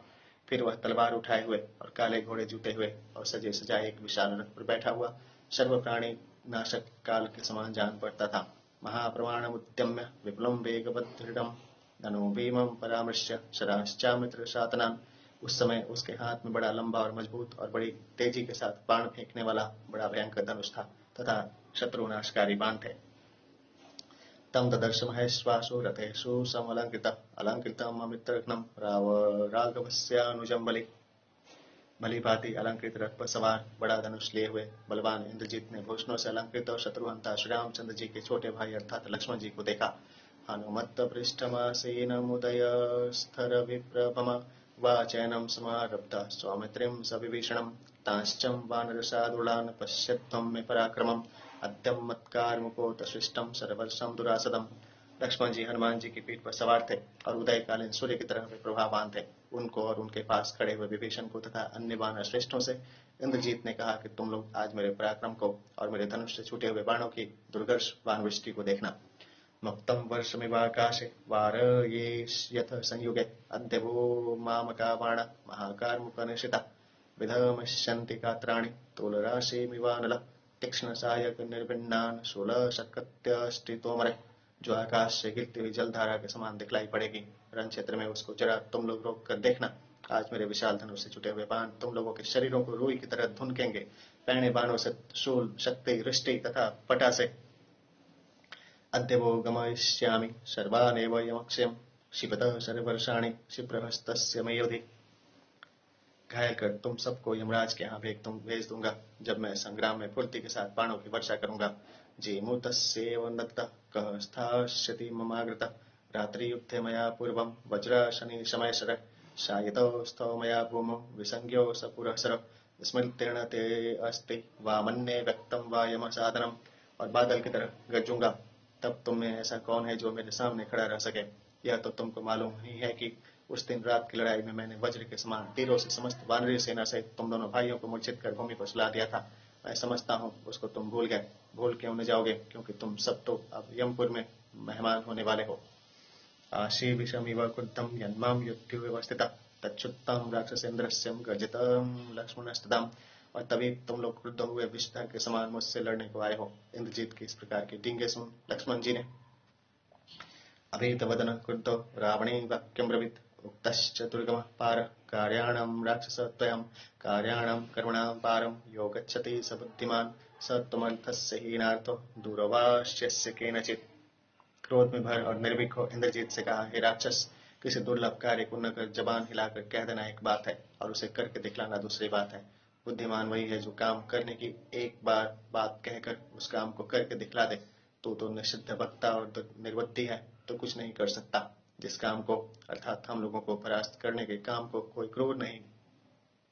कोई कर नहीं सकता। वयो व्याहृत्य जानीश कृतार्थो अस्मीति दुर्मते अंतर्धानगते नाजो यस त्वया चरितस्तदां तस्कराचलितो मार्गो नैष वीरन सेविता यथा बाणपथं प्राप्य स्थितो अहं तव राक्षस दर्शयस्वाद्य तत्तेजो वाचा त्वं किविकथसे एवमुक्तो धनुर्भीम परामृश्य महाबल। उसे तो वाणी से कहकर अपने को कृतार्थ मानता है। अरे दुर्बुद्धे, उस दिन रात की लड़ाई में तूने छिपकर जो करतूत की थी वह करतूत चोरों जैसी है। जो वीर लोग होते हैं वे ऐसी करतूतें नहीं क्या करते, अर्थात ऐसे पथ पर पदार्पण नहीं करते। हे राक्षस, जैसे मैं तेरे बाणों की मार के भीतर तेरे सामने खड़ा हूँ, वैसे ही तू भी मेरे सामने खड़ा रहकर अपना पराक्रम दिखा। उल्टा डींगे मारने से क्या लाभ। लक्ष्मण जी की इन बातों को सुन उस महाबली इंद्रजीत ने अपना भयानक धनुष उठाया। ससर्ज निशितान बाणादिन्द्रजित समितिंज्य तेन सृष्टा महावेगा शराशर्प विशोपमा। और वह समर विजयी इंद्रजीत पहने पहने बाण छोड़ने लगा। वे बड़े वेगवान और सर्प के विष की तरह बाण संप्राप्य लक्ष्मणं पेतो स्वसंत इव पन्नगा शरेरति महावेग वेगवान रावणात्मज सौमित्रेमिन्द्रजिघ्नुते विप्यद्धं सुलक्ष्मणं सशरेरति विद्यांगो रुधिरेण समुचिता। लक्ष्मण जी के शरीर पर गिरते ही सांपों की तरह फुसकारते हुए भूमि पर गिरने लगे। इस प्रकार इस युद्ध में वह फुर्तीला इंद्रजीत महावेग वाले बाणों से शुभ लक्ष्मण युक्त अंगों वाले लक्ष्मण जी को घायल करने लगा। बाणों के लगने से लक्ष्मण जी घायल हो गए, उनके शरीर से रक्त बहने लगा। शिशुभे लक्ष्मण श्रीमान विद्योमैव पावक इंद्राजित्वात्मनः कर्म रसमीक्ष्याधिगम्य च। तिस पर भी कांतिवान लक्ष्मण जी बिना धुएं की आग की तरह शोभित हो रहे थे। कुछ देर बाद इंद्रजीत अपने पुरुषार्थ का फल देख विनद्य महानादमिदं वचनं ब्रवीत् पत्रेण शितधारास्ते शरामत्कारमुखच्युत आदास्यन्ते अद्य सौमित्रे जीवितं जीवितान्गता अद्य गोमायुसंगाश्च सेन शंकाश लक्ष्मण वृद्धाश्च निपतन्तु त्वं गतासु निहतं मया अद्यं यास्यति सौमित्रे कर्णगोचरतां तव तर्जनं यमदूतानां सर्वभूतभयावहं क्षत्रिबन्धु सदानार्यो राम परम दुर्मति। बड़े जोर से गरज कर यह वचन बोला, हे लक्ष्मण, आज मेरे धनुष से छूटे हुए मेरे पैणे बाण जो तेरा वध करने वाले हैं तेरे जीवन को समाप्त कर देंगे। हे लक्ष्मण, आज गीदड़ बाजों और गिद्धों के झुंड मेरे द्वारा तेरे मारे जाने पर तेरी लौत के ऊपर टूटेंगे। हे लक्ष्मण, आज तुझको सब प्राणियों को डराने वाला यमदूतों का तर्जन गर्जन सुनाई पड़ेगा। परम दुर्मति, क्षत्रिय धर्म और नीच राम भक्तं भ्रातरमत्येवं तां द्रक्ष्यति मया हतं विशस्तकवचं भूमौ व्यपविध्वशरासनं हृतोत्तमांगं सौमित्रे त्वामध्यं निहतं मया इति ब्रुवाणं संरब्धं परुषं रावणात्मजम्। आज ही तुझ सरीखे अपने भाई को मेरे हाथ से मरा हुआ देखेगा। आज जब मैं तेरा वध करूंगा तब तेरा यह कवच टूट फूट कर भूमि पर गिर पड़ेगा और टूक टूक हो जाएगा तथा सिर कट अलग गिर जाएगा। क्रोध में भर इस प्रकार कठोर वचन कहते हुए रावणात्मज इंद्रजीत से, हे तुमद्वाक्यमत्यर्थं लक्ष्मण प्रत्युवाचहं भागबलं त्यज दुर्बुद्धे क्रूरकर्मसि राक्षस। लक्ष्मण जी ने युक्त एवं सार गर्भित वचन कहे। अरे निशाचर, अरे दुर्बुद्धे, तू बहुत सी बकवाद मत कर। मैं जानता हूँ तो निष्ठुर कर्म करने वाला है, अर्थात निर्दयी है। अथ कस्माद्वदस्ये तत्संपादय सुकर्मणा अकृत्वं कथसे कर्मं किमर्थमिह राक्षसम्। इतनी बकवाद करने से लाभ ही क्या, जो कुछ कहता है भली भांति करके दिखला दे। अरे राक्षस, बिना कुछ किए ही क्यों बक बक कर रहा है। कुरु तत्कर्म यो नाहं श्रद्धां तव कथनम् अनुत्तम परुषम वाक्यम किंचिदप्यन्न वक्षिपम। अरे कुछ करके दिखा जिससे मुझे तेरे कथन पर विश्वास न हो। मैं न तो तुझसे कठोर वचन कहूंगा, न जरा भी तुझे धिक्कारूंगा। अविकथन वदिष्यामि त्वां पश्य पुरुषात्मा इत्युक्तं पंचनाराचरण कर्मा पूरितन्नशितान्। और न तो अपनी बड़ाई ही करूंगा, किंतु हे पुरुषात्म, देखना मैं तेरा वध करूंगा।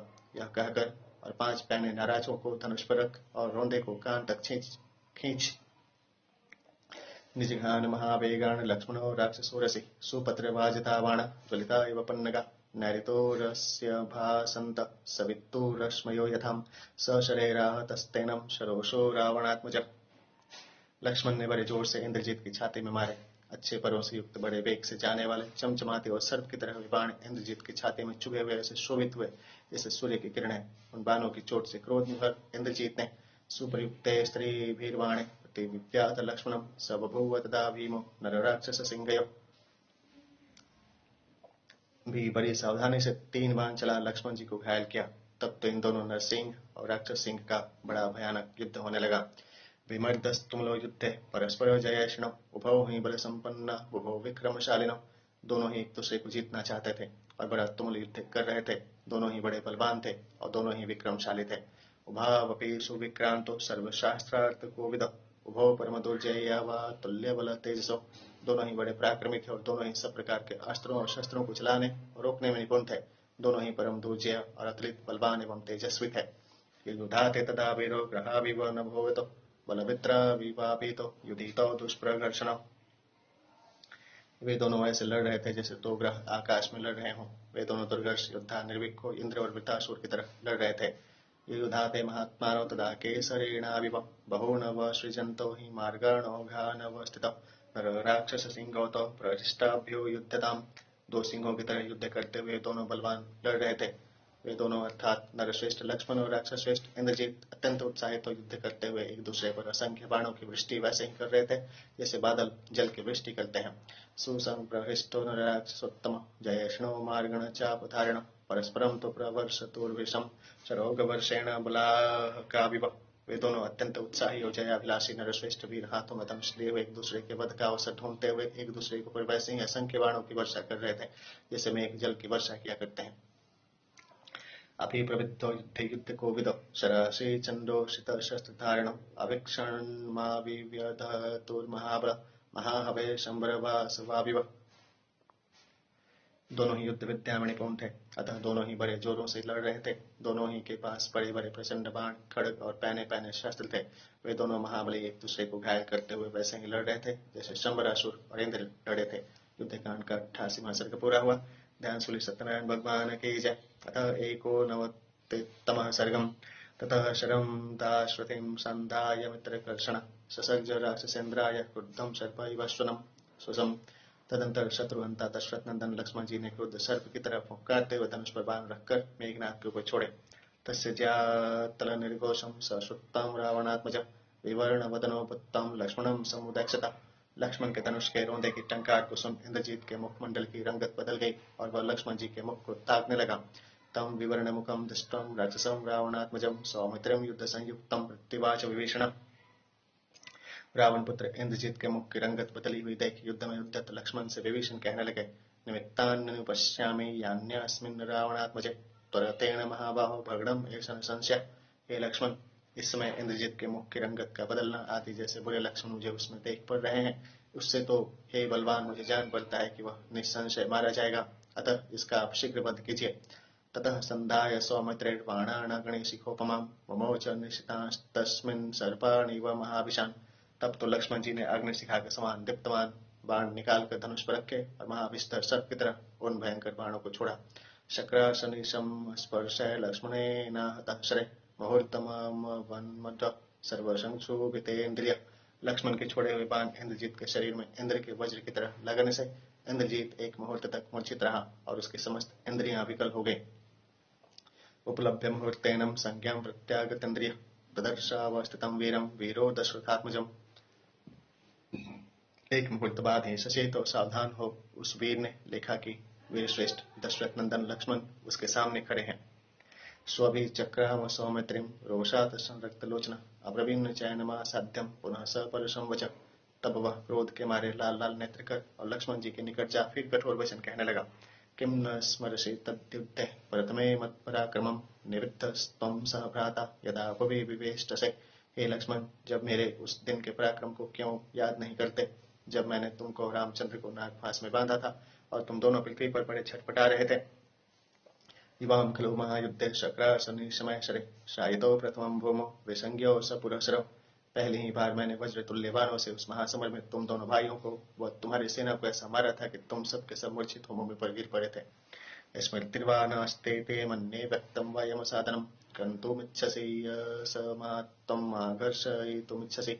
जान पड़ता है इसे तुम भूल गए, क्यों न भूलोगे? क्योंकि तुम तो निश्चय ही यमराज के मेहमान होने वाले हो, तभी तो तुमको अब इतना साहस हो गया है कि मुझको परास्त करना चाहते हो। यदि ते प्रथमे युद्धे न दृष्टो मत्पराक्रम अद्य दर्शयिष्यामि तिष्ठितानि व्यवस्थिता।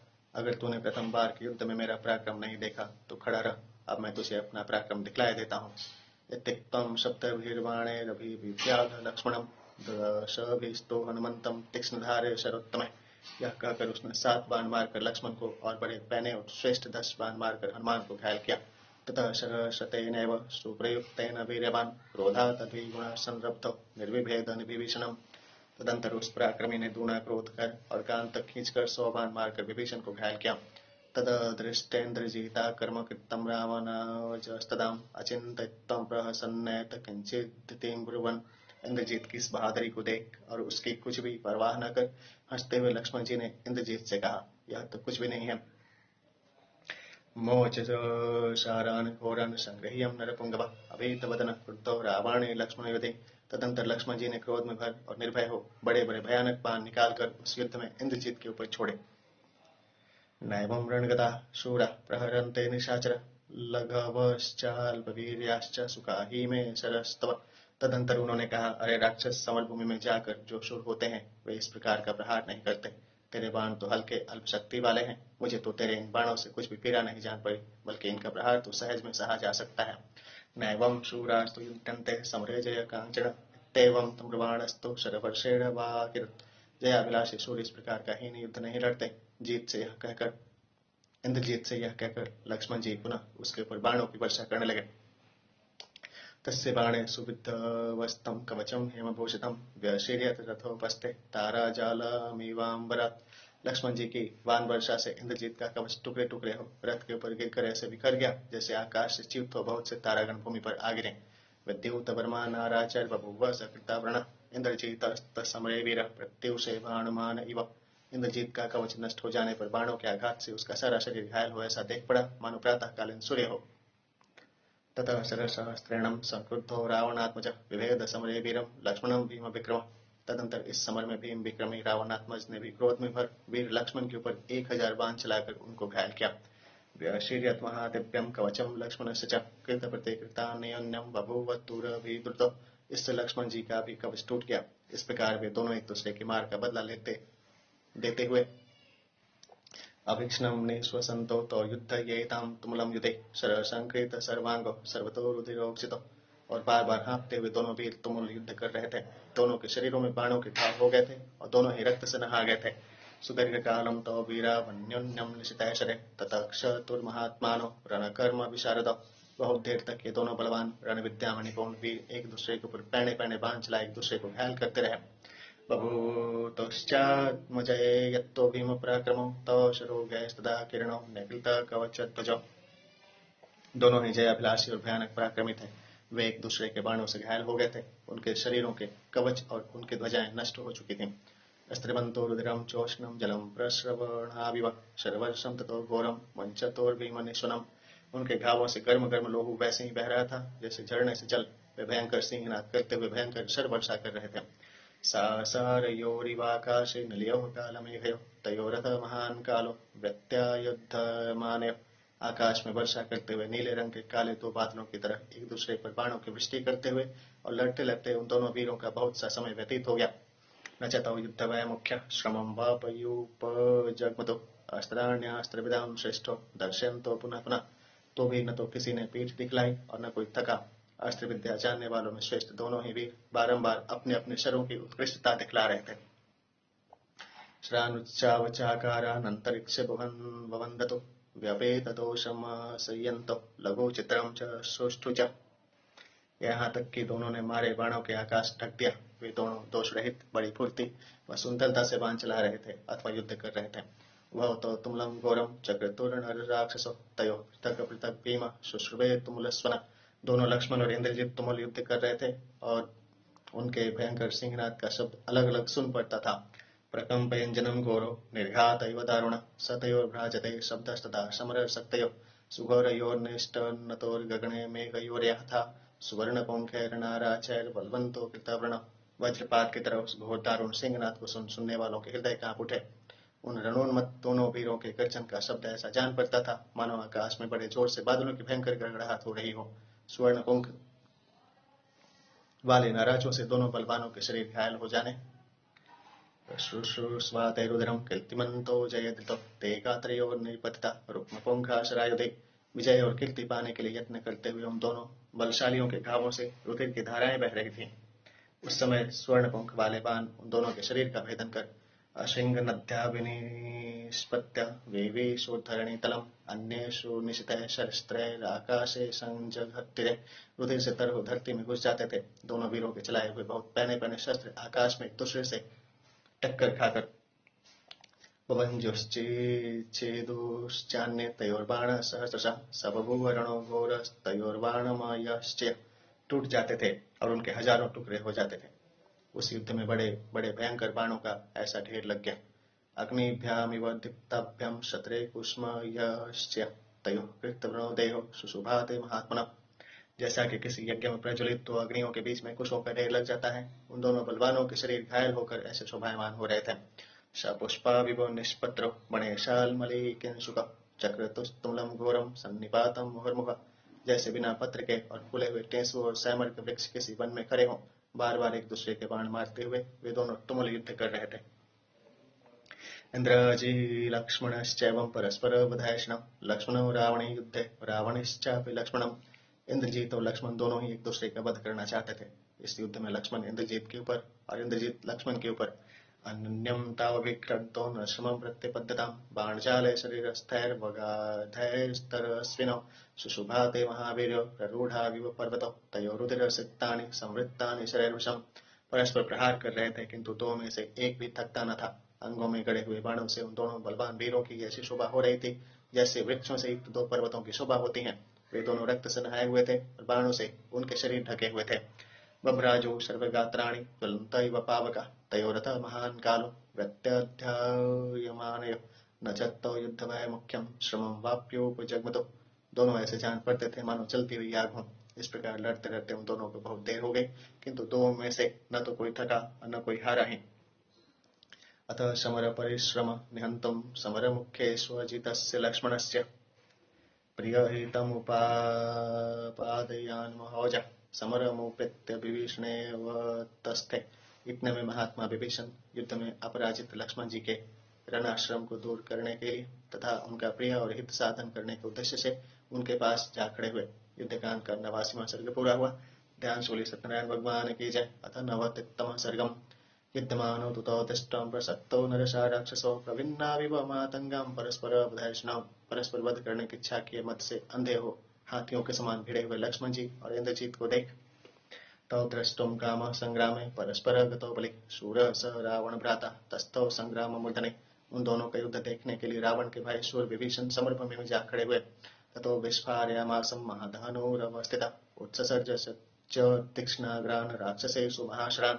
तदंतर अपने विशाल धनुष को टंकोर कर वे राक्षसों के ऊपर पहने पहने और बड़े बड़े तीर छोड़ने लगे। ते शराशिकी संकाश निपतंत समाहिता राक्षसान् दारयामाशुर्वज्राणि व महागिरिं। जैसे वज्र प्रहार को चूर चूर कर डालता है, वैसे ही अग्नि के समान उन बाणों ने निशाने पर लग राक्षसों के शरीरों को छिन्न भिन्न कर डाला। विभीषणस्यानुचरास्तेऽपि शूलशिपट्टिशः चिच्छेदुः समरे वीरान् राक्षसान् राक्षसोत्तमः। विभीषण के चारों राक्षस श्रेष्ठ मंत्री भी शूल और पट्टों से बड़े बड़े वीर राक्षसों का संहार कर रहे थे। राक्षसैस्ते परिवृत्तः स तदा तो विभीषण बभो मध्ये प्रहिष्टानां कल्भानामिव दिपा। उस समय विभीषण उन अपने चारों मंत्रियों के बीच शोभायमान हो रहे थे मानो हाथियों के चार बच्चों के बीच में गजराज शोभित हो रहा हो। ततः संचोदयानो वै हरिन् रक्षो रणप्रियान् उवाच वचनं काले कालज्ञो रक्षसांवर। उचित समय को पहचानने वाले राक्षस श्रेष्ठ विभीषण रणप्रिय वानरों को उत्साहित करते हुए उस समय के अनुरूप यह वचन बोले। एको अयं राक्षसेन्द्रस्य परायणमिव स्थितः एतच्छेषं बलं तस्य किं तिष्ठतः हरीश्वरः। हे वानरों, यह इंद्रजीत ही रावण का अब एकमात्र सहारा रह गया है और अब यही थोड़ी सी सेना बच रही है, सो तुम खड़े खड़े क्या करते हो। अस्मिन् विनिहते पापे रक्षसे रणमूर्धनि रावणं वर्जित्वं तो शेषमस्य हतं बलम्। युद्ध में इस पापी राक्षस इंद्रजीत के मारे जाते हैं, फिर रावण को छोड़ और कोई लड़ने वाला नहीं रह जाएगा। सो इन सबको मार गिराओ, जिससे बचकर एक भी लौटकर लंका में न जाने पावे। प्रहस्तो निहतो वीरो निकुम्भश्च महाबल कुंभकर्णश्च कुंभश्च धूम्रक्षश्च निशाचर जम्बुमाली महामाली तीक्ष्णवेगो अशनिप्रभा सुसप्तघ्नो यज्ञकोपज्ञ यज्ञकोपश्च वज्रदंष्टश्च राक्षस संघाते विकटो निग्रस्तपनोदम एव च प्रघासः प्रगश्चैव प्रजघ्नो जंग एव च अग्निकेतुश्च दुर्घर्षो रश्मिकेतुश्च वीर्यवान् विद्युज्जीवो द्विजीवश्च सूर्यशत्रुश्च राक्षसः अकम्पनः सुपार्श्वश्च चक्रमाली च राक्षसः कंपनः सत्त्ववन्तौ देवान्तक नरान्तक एतन्निहत्यातिबलान् बहुनराक्षससत्तमान् बाहुभ्यां सागरं तैर्तर्व्या लभ्यतां गोष्पदं लघु। देखो वीर प्रहस्त बलवान निकुंभ कुंभकर्ण कुंभ धूम्राक्ष जम्बुमली महामाली तीक्ष्णवेग अशनिप्रभ सुप्तघ्न यज्ञ को वज्रधृष्ट संघाति विकट निघ्न तपन दम प्रघास प्रगन प्रजंग जंग अग्निकेतु पराक्रमी रश्मिकेतु विद्युजिह्वा द्विजिह्वा सूर्य शत्रु अकंपन सुपार्श्व चक्रमाली कंपन बलवान देवांतक नरांतक आदि अत्यंत बलवान एवं बहुत से राक्षसों को मारकर तुम सारा समुद्र पैर चुके हो। सो इस गाय के खुर समान छोटे बल के गढ़े को लांघना तुम्हारे लिए कौन बड़ी बात है। एतावदेव शेषम्भो जेतव्यमिह वानरः हतः सर्वे समागम्य राक्षसा बलदर्पिता।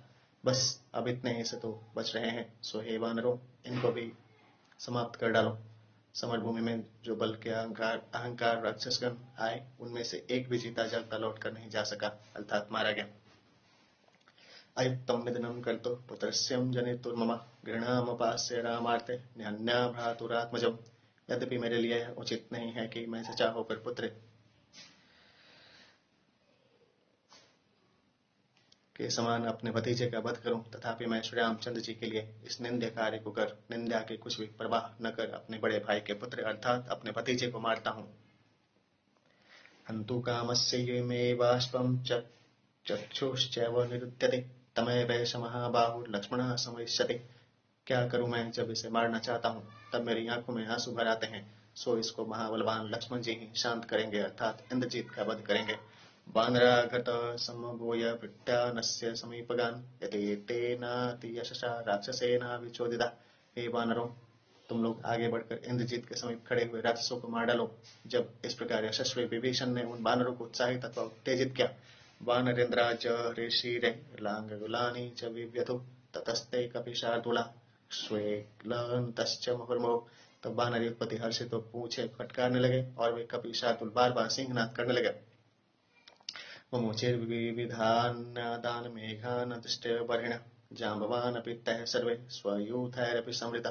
वे वानर वीर उसी प्रकार विविध प्रकार की बोलियां बोल रहे थे जिस प्रकार मोर बादलों को देख बोला करते हैं। उन वानरों के साथ अपनी भालुओं की सेना लिए हुए जाम्बवान भी जा मिले। अश्मभिस्ताड़यामासं नखैर्दन्तश्च राक्षसान् निघ्नन्तमिच्छाधिपतिं राक्षसास्ते महाबला परिवभ्रुवयं त्यक्तं तमनेकविधायथा शरय परशूर्भिस्तीक्ष्णः पट्टिशैर्यस्थितोमरे। वे ऋक्ष भालुओं से पत्थरों नखों दांतों से राक्षसों का संहार करने लगे। महाबली राक्षसों ने भी पहने पहने बाणों फरसों पटाओं यष्टियों और तोमर आदि विभिन्न प्रकार के आयुधों से निर्भय हो जामवंतमृढे जगमुनिर्घ्नतं राक्षसी चमं ससंप्रहारस्तुमुलः संजज्ञे कपिरक्षसाम्। युद्ध में उस राक्षसी सेना का संहार करते हुए जांबवान पर प्रहार किया। वानरों और राक्षसों का भयानक युद्ध हुआ। देवासुराणां क्रुद्धानां यथा भीमो महासुनः हनुमानपि संक्रुद्धः सालमुत्पाट्य वीर्यवान्। उन युद्ध करते हुए राक्षस और वानरों का वैसा ही सिंहनाद हो रहा था जैसा कि क्रुद्ध होकर लड़ने वाले देवताओं और असुरों के युद्ध में हुआ था। उधर बलवान हनुमान जी ने भी लक्ष्मण को अपनी पीठ से नीचे उतार अत्यंत कुपित हो 1 साल का पेड़ उखाड़ लिया। रक्षसां कदनं चक्रे समासाध्यं सहर्षशः सदत्तं तुमुलं युद्धं पितृभ्यस्येन्द्रजीत्युधि। और उससे उन्होंने हजारों राक्षसों को मार डाला। उधर इंद्रजीत अपने चचा विभीषण के साथ कुछ समय तक युद्ध कर लक्ष्मणं परवीरग्नं पुनरेवाभ्यधावत तौपरीद्धौ तदा वीरो मृधे लक्ष्मण राक्षसौ। फिर शत्रुहंता लक्ष्मण जी को की ओर मुड़ा। उस संग्राम में युद्ध करते हुए दोनों वीर इंद्रजीत और लक्ष्मण शरोघानभिवर्षन्तौ जघ्नतुस्तौ परस्परम् अभीक्ष्णमन्तदर्गतो शरजालैर्महाबलः। एक दूसरे पर बाण बरसा कर प्रहार करने लगे। वे दोनों महाबली योद्धा कभी कभी शरजाल से ऐसे ढक जाते थे चंद्रादित्यो विवोष्मोणान्ते तामेकैस्तरश्विनौ न ह्यादानं न सन्धानं धनुषो वा परिग्रह न विप्रमुक्षो बाणानां न विकर्णो विकर्षो न विग्रह न मुष्टिप्रतिसन्धानं न लक्ष्यप्रतिपादनम् अदृश्यतयोस्तत्र युद्धतो पाणिलाघवात् चापवेगा विनिर्मुक्त बाणजाले समन्ततः। जैसे वर्षा काल में शीघ्रगामी सूर्य और चंद्र मेघ जाल में छिप जाते हैं, वे दोनों ऐसी फुर्ती से बाण चला रहे थे कि यह नहीं देख पड़ता था कि कब उन्होंने बाण तरकस से निकाला, कब उसे रोदे पर रखा, कब दाहिने बाएं हाथ में घुमा फिरा कर धनुष पकड़ा, कब कान तक रोदा तान कर बाण छोड़ा, कब धनुष टूटने पर दूसरा धनुष दिया, कब वे मुट्ठी बांधते हैं और कब निशाना वेधते हैं। इस प्रकार वे अदृश्य रहकर अपनी अपनी हस्तलाघवता दिखा जब दोनों वीर लड़ रहे थे, तब उनके धनुष से बड़े वेग से छुटे हुए बाणों से चारों ओर अंतरिक्षे संचन्ने न रूपाणि चकाशरे लक्ष्मणो रावणे प्राप्यम रावणिश्चापि लक्ष्मणम। आकाश ढक गया था, जिससे कोई भी वस्तु देख नहीं पड़ती थी। केवल लक्ष्मण जी इंद्रजीत को और इंद्रजीत लक्ष्मण को ताक कर बाण चला रहे थे। अव्यवस्था भवत्युग्रः ताभ्यामन्योन्य विग्रह ताभ्याम उभाभ्याम तरसाम विशिष्टै विशिखैस्तै। उन दोनों की लड़ाई में ऐसी गड़बड़ी हुई कि यह अपनी ओर का है और यह शत्रु की ओर का है, वह जानने की व्यवस्था न रह सकी। वे दोनों वीर योद्धा बड़े वेग से पहने पहने बाण छोड़ रहे थे। निरन्तरमिवाकाशं बभूवं तमसावृतं तैः पतभिश्च बहुभिस्तयोः शरशतैः शिरस्तैः। उन बाणों के चलने से आकाश बिल्कुल ढक गया और अंधेरा छा गया। उन दोनों के चलाए हुए सैकड़ों हजारों पहने बाणों से दिशश्च प्रति प्रदिशश्चैवं बभूवो शरसंकुला तमसा समृतं सर्वमासीद्विमत्तरं महत्। समस्त दिशाएं और विदिशाएं बाणमयी हो गईं। चारों ओर अंधकार छाकर बड़ा भयंकर जान पड़ने लगा। अस्तं गते सहस्रांशो समृतं तमसेवहि रुधिरोगमहानद्यं प्रावर्तन्त सहस्रशः। थोड़ी ही देर बाद सूर्य के अस्त होने पर और भी अंधेरा छा गई। हजारों प्रवाहों से लोहों की नदियां बह निकली।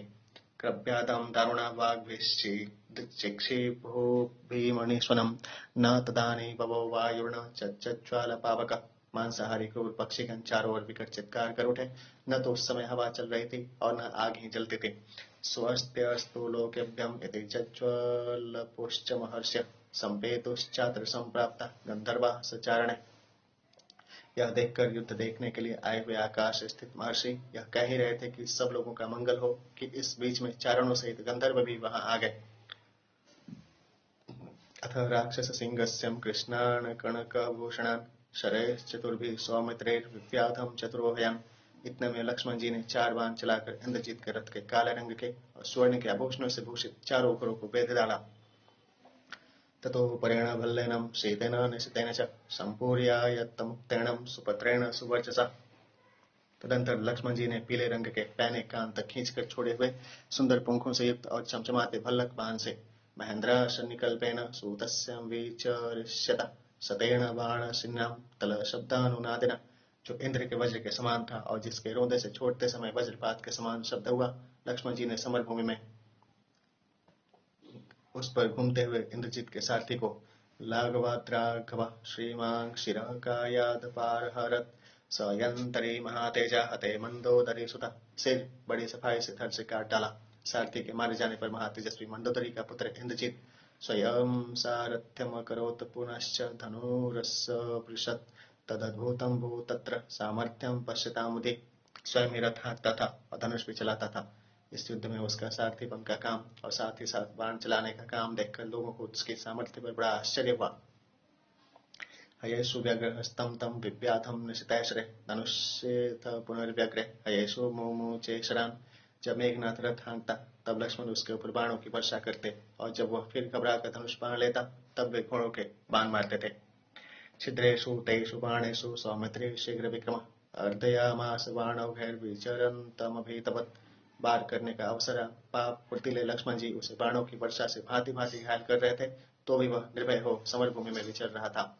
न्यत्तं सारथिं दृष्ट्वा समरे रावणात्मज प्रजहो समरोदर्श विषण्ण स बभूवः। लड़ाई में सारथी को मरा हुआ देख इंद्रजीत हतोत्साह हो गया और विषाद ने उसे आ गिरा। विषण्ण वदनं दृष्ट्वा राक्षसं हरियुतपः ततः परम संगृष्टा लक्ष्मणं चाभ्यपूजयन्।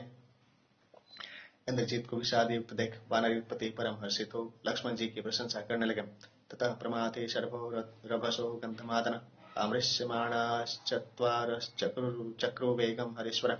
तदंतर प्रमाथि, शरभ, रभस और गंधमादन ये 4 वानर युगपति इंद्रजीत का वीरत्व सह्य न कर बड़े जोर से तेजास्य मुख्येषु तूर्णमुत्प्लुत्य वानर चतुर्षु सुमहावीर्य निवेतुर्भीम विक्रम ऊपर को उछलकर फुर्ती के साथ इंद्रजीत के चारों घोड़ों पर अपना संपूर्ण बल लगा अति भयंकर विक्रम से कूदे।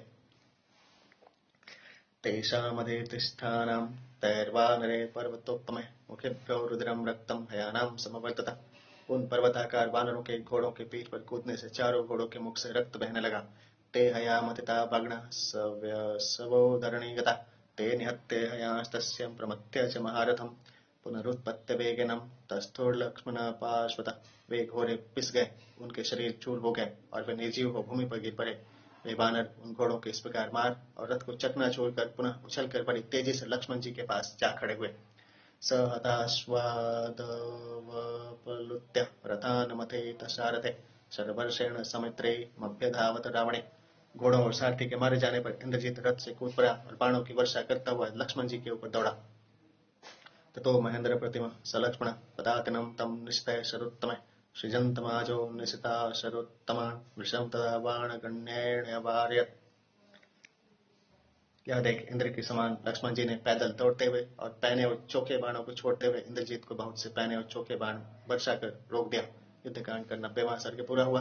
ध्यान सुली सत्यनारायण भगवान की जय। अथ 91तमः सर्गम।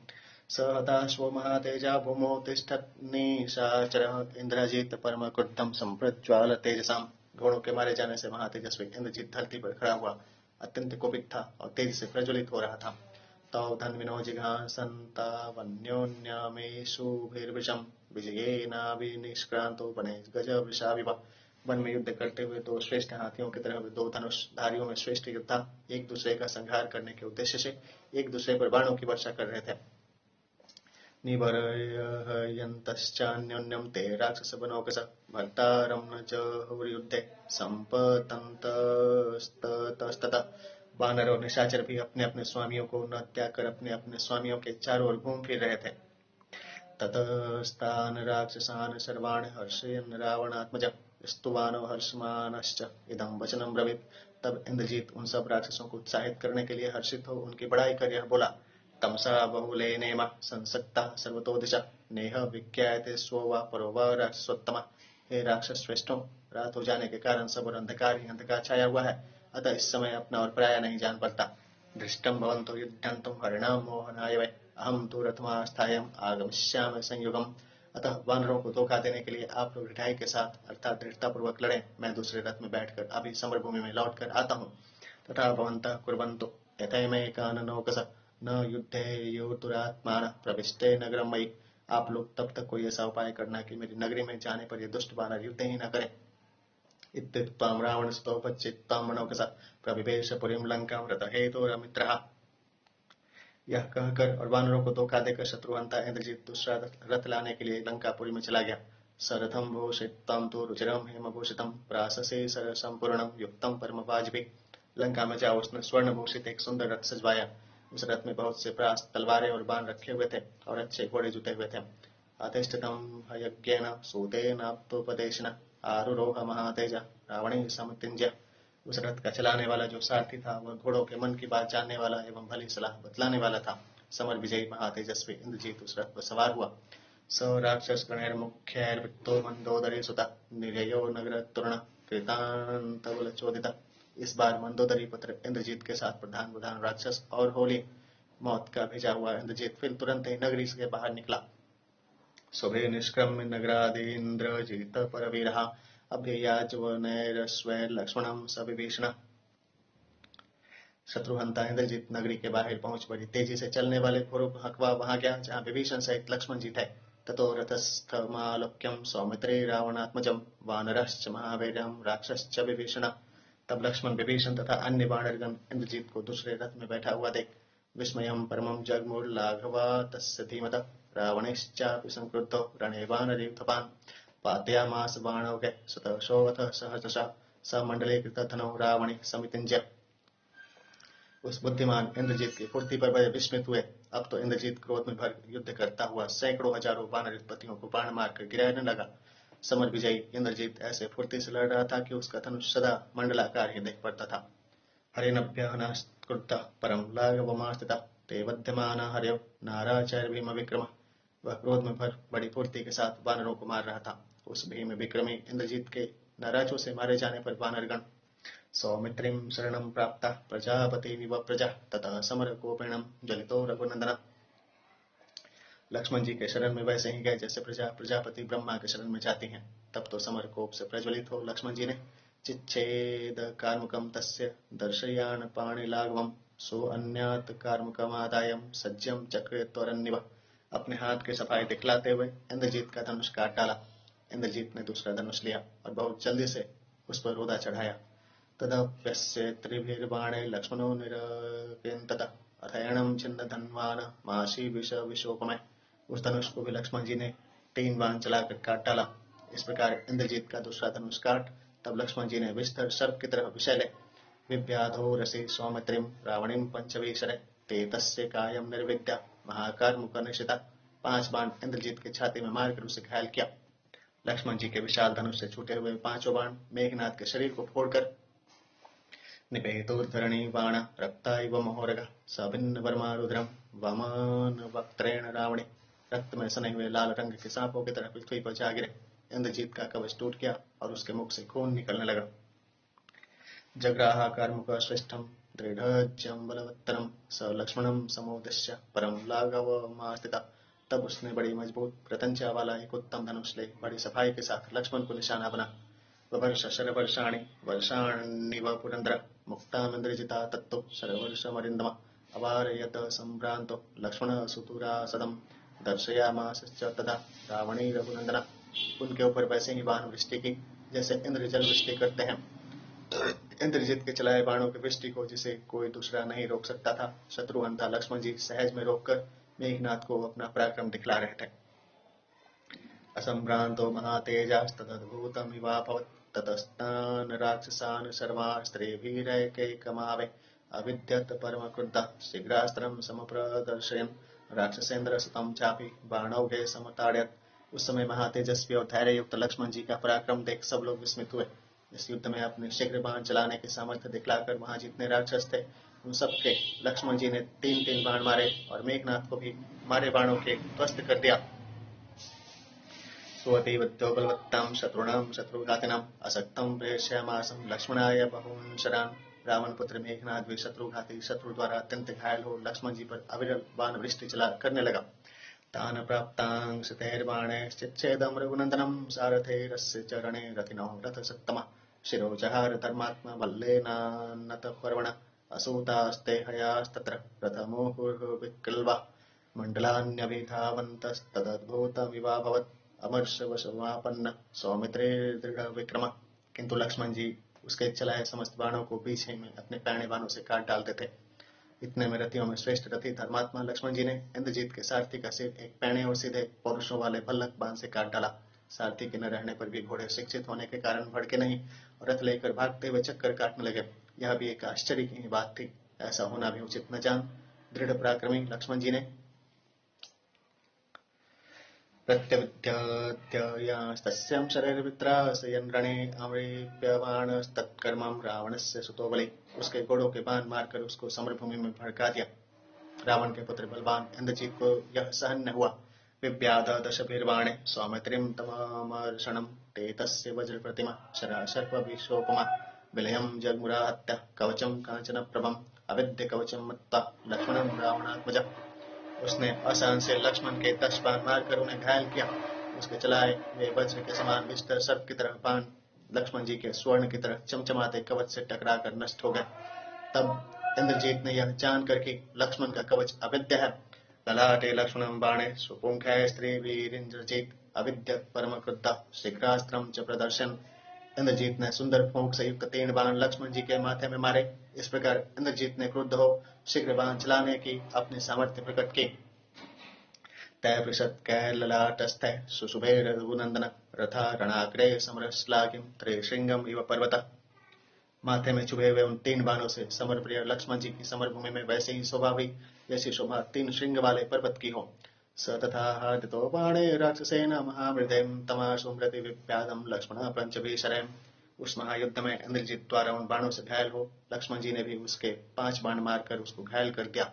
वे कृष्येन्द्रजीतो युद्धे वदने शुभ कुंडले लक्ष्मणेन्द्रजीतो वीरो महाबल शरासनो अन्योन्यम जगृतुर्बाणे विशिखैर्भीम विक्रम ततः शोणित दिग्धांगो लक्ष्मणेन्द्रजिता बुभौ। ये बाण सुंदर कुंडलों से शोभित इंद्रजीत के मुखमंडल में लगे। इस प्रकार भयंकर विक्रमकारी महाबलवान एवं विशाल धनुषधारी वीर लक्ष्मण और इंद्रजीत बड़े पैने पैने बाणों से एक दूसरे को घायल करने लगे। इससे लक्ष्मण और इंद्रजीत दोनों ही लोहू से नहा गए। रणेतो चेरेजु तुर्वीरो पुष्पिता विवकिंसुक तौ परस्परमभयित्य सर्वगात्रेषु धन्विना घोरैर्बिभ्यदनुर्बाणे कृतभावाबुभौ जये ततः समरकोपेणं संयुक्तो रावणात्मज। उस समय समरभूमि में वे दोनों ऐसे जान पड़े जैसे फूले हुए टेसू के 2 वृक्ष। वे दोनों धनुषधारी एक दूसरे से भिड़कर विजय प्राप्त करने की अभिलाषा करके एक दूसरे को बाणों से घायल करने लगे। समर कोप से युक्त हो रावण पुत्र इंद्रजीत ने ग्रीष्णम त्रिवीर्बाणैर्विव्याधं वदने शुभे अयो मुखे स्त्रीभिर्विद्धां राक्षसेन्द्रं विभीषणं 3 बाण विभीषण के मुख पर मारे। लोहे की नोकों वाले 3 बाणों से राक्षसेन्द्र विभीषण को घायल कर एकैकेन विव्याध तान् सर्वान् हरियूतपान् तस्मै दृढतरं क्रुद्धो जिघान गदयामरान् विभीषणो महातेजा रावणे चतुरात्मनः सहताश्वादपलुत्य प्रधानिहत सारथे। समस्त वानर उत्पत्तियों के एक एक बाण मारकर उनको घायल किया। इससे और भी अधिक क्रुद्ध हो महातेजस्वी विभीषण ने उस दुरात्मा इंद्रजीत के घोड़ों को गदा के प्रहार से मार डाला। रथ का सारथी तो पहले ही मारा जा चुका था, अब घोड़ों के भी मारे जाने पर इंद्रजीत रथ से कूद पड़ा। अतः शक्ति महातेजा पितृभ्याय ममोचहम तमापतंतिम संप्रेक्ष्य सुमित्रानंदवर्धना। अब उस महातेजस्वी इंद्रजीत ने एक शक्ति विभीषण के ऊपर फेंकी। उसको आते हुए देख लक्ष्मण जी ने चिच्छेदम निशितैर्बाणैर्दग्ध श्रद्धाशापतद्भुवि तस्मै दृढतनो क्रुद्धो अथाश्वाय विभीषण वज्रस्पर्श समान पंच ससरोजोरसी मार्गणान् ते तस्य कायं निर्विद्य रुक्मपुंखां निमित्तगा। पहने बाणों से काट डाला। उसके 10 टूक हो गए और वह भूमि पर गिर पड़ी। धनुषधारियों में श्रेष्ठ विभीषण ने भी क्रोध भर अश्वविहीन उस इंद्रजीत की छाती में वज्र के समान एक बाण मारे। वे स्वर्ण पुंख वाले लक्ष्यभेदी बाण इंद्रजीत के शरीर को फोड़कर बभूवुर्लोहिता दिग्धा रक्ता इव महोरगा स पितृव्याय संक्रुद्धा इंद्रजीतच्छरमाददे उत्तमं रक्षसां मध्ये यमदत्तं महाबल तम समीक्ष महातेजा महेशुं तेन संगितम्। लाल रंग के सर्पों की तरफ रक्त में तर हो गए। तब महाबली इंद्रजीत ने क्रोध में भर राक्षसों में श्रेष्ठ अपने चचा विभीषण के ऊपर यम का दिया हुआ एक बाण चलाया। उस महाबाण को चलाते देख महातेजस्वी लक्ष्मणो अप्रियाददे बाणमन्यं भीम पराक्रम कुबेरेण स्वयं स्वप्ने स्वस्मै दत्तं महात्मना। और भीम पराक्रमी लक्ष्मण जी ने भी एक बाण धनुष पर रखा। यह बाण स्वप्न में महात्मा कुबेर जी ने स्वयं लक्ष्मण जी को दिया था। दुर्जयं विदुर्विषयं स च सैन्द्रैरपि सुरासुरे तयोस्ते धनुषि श्रेष्ठे बाहुभीं परिघोपमे। यह बाण जैसा दुर्जय था वैसा ही सुरों और असुरों में से किसी के सहने योग्य नहीं था, अथवा इसके प्रहार को कोई सह नहीं सकता था। जब उन दोनों ने अपनी अपनी परी के समान भुजाओं से अपने अपने बाण अपने अपने धनुष पर रख विकृष्यमाणे बलवत् क्रोञ्चा विवचुकुजतु ताभ्यां तो धनुषि श्रेष्ठो संगितो सायकोत्तमा। बड़े जोर से धनुषों के रोधों को कान तक खींचा। तब वे दोनों धनुष क्रौंच पक्षी की तरह शब्द करने लगे। धनुषों पर रखे हुए उन उत्तम बाणों को विकृष्यमाणो विराभ्यां वृषं चर्जलतोश्रियां तौ भासयन्तावाकाशं धनुर्भ्यां विशिखोचितो मुख्येन मुखमाहत्यं सन्निपेततु रोजसा सन्निपातस्तयोरासीच्च छलयोर्घोररूपयोः। छोड़ने के लिए रो देखो। जब उन दोनों वीरों ने कान तक खींचा तब वे अग्नि से प्रज्वलित हो गए। धनुषों से छूटकर वे दोनों आकाश में जा प्रकाश करते हुए आपस में टकराकर बड़े जोर से धरती पर गिर पड़े। उन भयंकर बाणों के आपस में टकराकर भूमि पर गिरने से सधूम विस्फुलिंगश्चम तज्जोग्निर्दारुणो भवत् तौ महाग्रह संकाशा वन्योन्यम सन्निपत्य च। धुएं के साथ साथ चिंगारियां निकली। फिर उनसे बड़ी भयानक आग प्रकट हुई। वे दोनों ही महाग्रहों की तरह आपस में टकराकर संग्रामे शतधायांतो मेदिन्यां विनिपेततो शरो प्रतिहतो दिष्टां तावुपौ रणमूर्धनि। उस समरभूमि में वे 100 टुकड़े होकर धरती पर गिर पड़े। समरभूमि में आपस में टकराकर उन दोनों शरों को व्यर्थ जाते देख व्रीडितो जातरोषोचो लक्ष्मणेन्द्रियजितो तदाम सुसंरद्धस्तु सौमित्रिरस्त्रं वारुणमाददे। लक्ष्मण और इंद्रजीत केवल लज्जित ही नहीं हुए बल्कि वे दोनों बहुत क्रुद्ध भी हुए। तब लक्ष्मण ने कुपित हो इंद्रजीत के ऊपर वरुणास्त्र चलाया। रौद्रम महेंद्रजिद्योदे व्यसृज्योदे निष्ठित तेन तद्दिहतं त्वस्त्रं वरुणं परमाद्भुतम्। तब समरप्रिय इंद्रजीत ने रौद्रास्त्र चलाया। तब परमाद्भुत वरुणास्त्र द्वारा रौद्रास्त्र के नष्ट होने पर तथा क्रुद्धो महातेजा इंद्रजीत समितिंज्य आग्नेयम संदधे दीप्तम सलोकम संक्षिपन्निव। समर विजयी एवं महातेजस्वी इंद्रजीत ने क्रोध में भर मानव लोकों का संहार करने के लिए दीप्तमान आग्नेयास्त्र चलाया। शौर्येणास्त्रेण तद्धीरो लक्ष्मणः प्रत्यवारयत् अस्त्रं निवारितं दृष्ट्वा रावणेन क्रोधमुचितः। इस आग्नेयास्त्र को वीर लक्ष्मण ने सूर्यास्त्र से रोक दिया। आग्नेयास्त्र का रोका जाना देख इंद्रजीत अत्यंत क्रुद्ध हुआ। आसुरं शत्रुनाशाय घोरमस्त्रं समाददे तस्मात् चापाद्विनिष्पेतुर्भास्वरः कूटमुद्गरः शूलानि च वसुण्डश्च गदा खड्गा परश्वधा। तदा दृष्ट्वा लक्ष्मणः संख्ये घोरमस्त्रमथासुरम् अवार्यं सर्वभूतानां सर्वशत्रुविनाशनं माहेश्वरेण द्योतिमास्तदस्त्र प्रत्यवार्यत्। और शत्रु को नष्ट करने के लिए उसने भयंकर आशुरास्त्र को धनुष पर रखा। उसे धनुष पर रखते ही उससे चमचमाते कांटेदार मुद्गर शूल भुसुंडी गदा खड़ग और फरसे निकलने लगे। जब समर में प्रवृत्त लक्ष्मण जी ने उस भयंकर आशुरास्त्र को, जो किसी प्राणी से रोका नहीं जा सकता था और समस्त शत्रुओं का नाश करने वाला था, देखा, तब उन कांतिवान लक्ष्मण जी ने उन आशुरास्त्र को महेश्वरास्त्र से व्यर्थ कर दिया। तयोः सुतुमलं युद्धं संबभूवाद्भुतोपमं गगनस्थानि भूतानि लक्ष्मणं पर्यवार्यन्। इस प्रकार जब उन दोनों का अभूतपूर्व युद्ध हुआ, तब आकाश स्थित प्राणियों ने अपनी अपनी रक्षा के लिए लक्ष्मण जी को घेर लिया। भैरवाभिरुते भीमे युद्धे वानर रक्षसां भूतैर्बहुभिराकाशं विस्मृतैरावृतं बभौ। उस समय वानरों और राक्षसों का बड़े भयंकर शब्द के साथ भयानक युद्ध होने पर आकाश स्थित बहुत से प्राणी चकित हो गए। ऋषयः पितरो देवं गंधर्वा गणरोरग शतक्रतुं पुरस्कृतं ररक्षोर्लक्ष्मणं रणे। उस समय समर भूमि में ऋषि, पितर, देवता, गंधर्व, गणोर, सर्प, इंद्र की अध्यक्षता में लक्ष्मण की रक्षा करने लगे। अथान्यं मार्गण श्रेष्ठं संदधे राघवानुज भूतासन समस्पर्शं रावणात्मज दारणं सुपत्र मनोवृत्तांगं सुपर्णांग सुसंस्थितं सुवर्ण विकृतं वीर शरीरांतकरं शरं दुरावारं दुर्विषह्यं राक्षसानां भयावहं आशिविष विषप्रख्यं देव संगे समर्चितम्। तदंतर लक्ष्मण जी ने एक ऐसा उत्तम बाण धनुष पर चढ़ाया जो छूने पर अग्नि की तरह जलाने वाला, इंद्रजीत का नाश करने वाला, अच्छे पंखों से युक्त, वार्तुल स्वरूप, अच्छी तरह बना हुआ, अच्छी कांसियों वाला, स्वर्ण भूषित, शरीर को नष्ट करने वाला अथवा मृत्युदायी कठिनता से रोका जाने वाला, दुस्सह, राक्षसों को डराने वाला, महाविष्टर सर्प के विष के समान विषैला और देवताओं द्वारा पूजित था। येन शक्रो महातेजा दानवान जयत प्रभु पुरा दैवासुरे युद्धे वीर्यवान हरिवाहन। पूर्व काल में वीर्यवान हरिवाहन इंद्र ने देवासुर युद्ध में इस बाण से दानवों को जीता था। तदेन्द्रमस्त्रं सौमित्रे संयुगे स्वपराजितं सर्वश्रेष्ठं धनुश्रेष्ठ नरश्रेष्ठोऽभिसंदते। युद्ध में कभी व्यर्थ न जाने वाले उसी इंद्रास्त्र नामक उत्तम बाण को नरों में श्रेष्ठ लक्ष्मण जी ने अपने श्रेष्ठ धनुष पर रखा। संधायामित्रदलं विचकर्ष सरासनं सज्जमायम्य दुर्घर्षं कालो लोकक्षयेताम्। लक्ष्मण जी ने उस दुर्घर्ष शत्रुदलनकारी एवं लोकक्षयकारी यम के समान बाण को धनुष पर रखा। उत्तर भारत के संस्करणों में यह श्लोक नहीं पाया जाता, ऐसा लिखा हुआ है, नोट है। संधाय धनुषे श्रेष्ठ विकर्षन्निदम्ब्रवीत लक्ष्मीर्वाण लक्ष्मणो वाक्य मलित साधक महात्मना।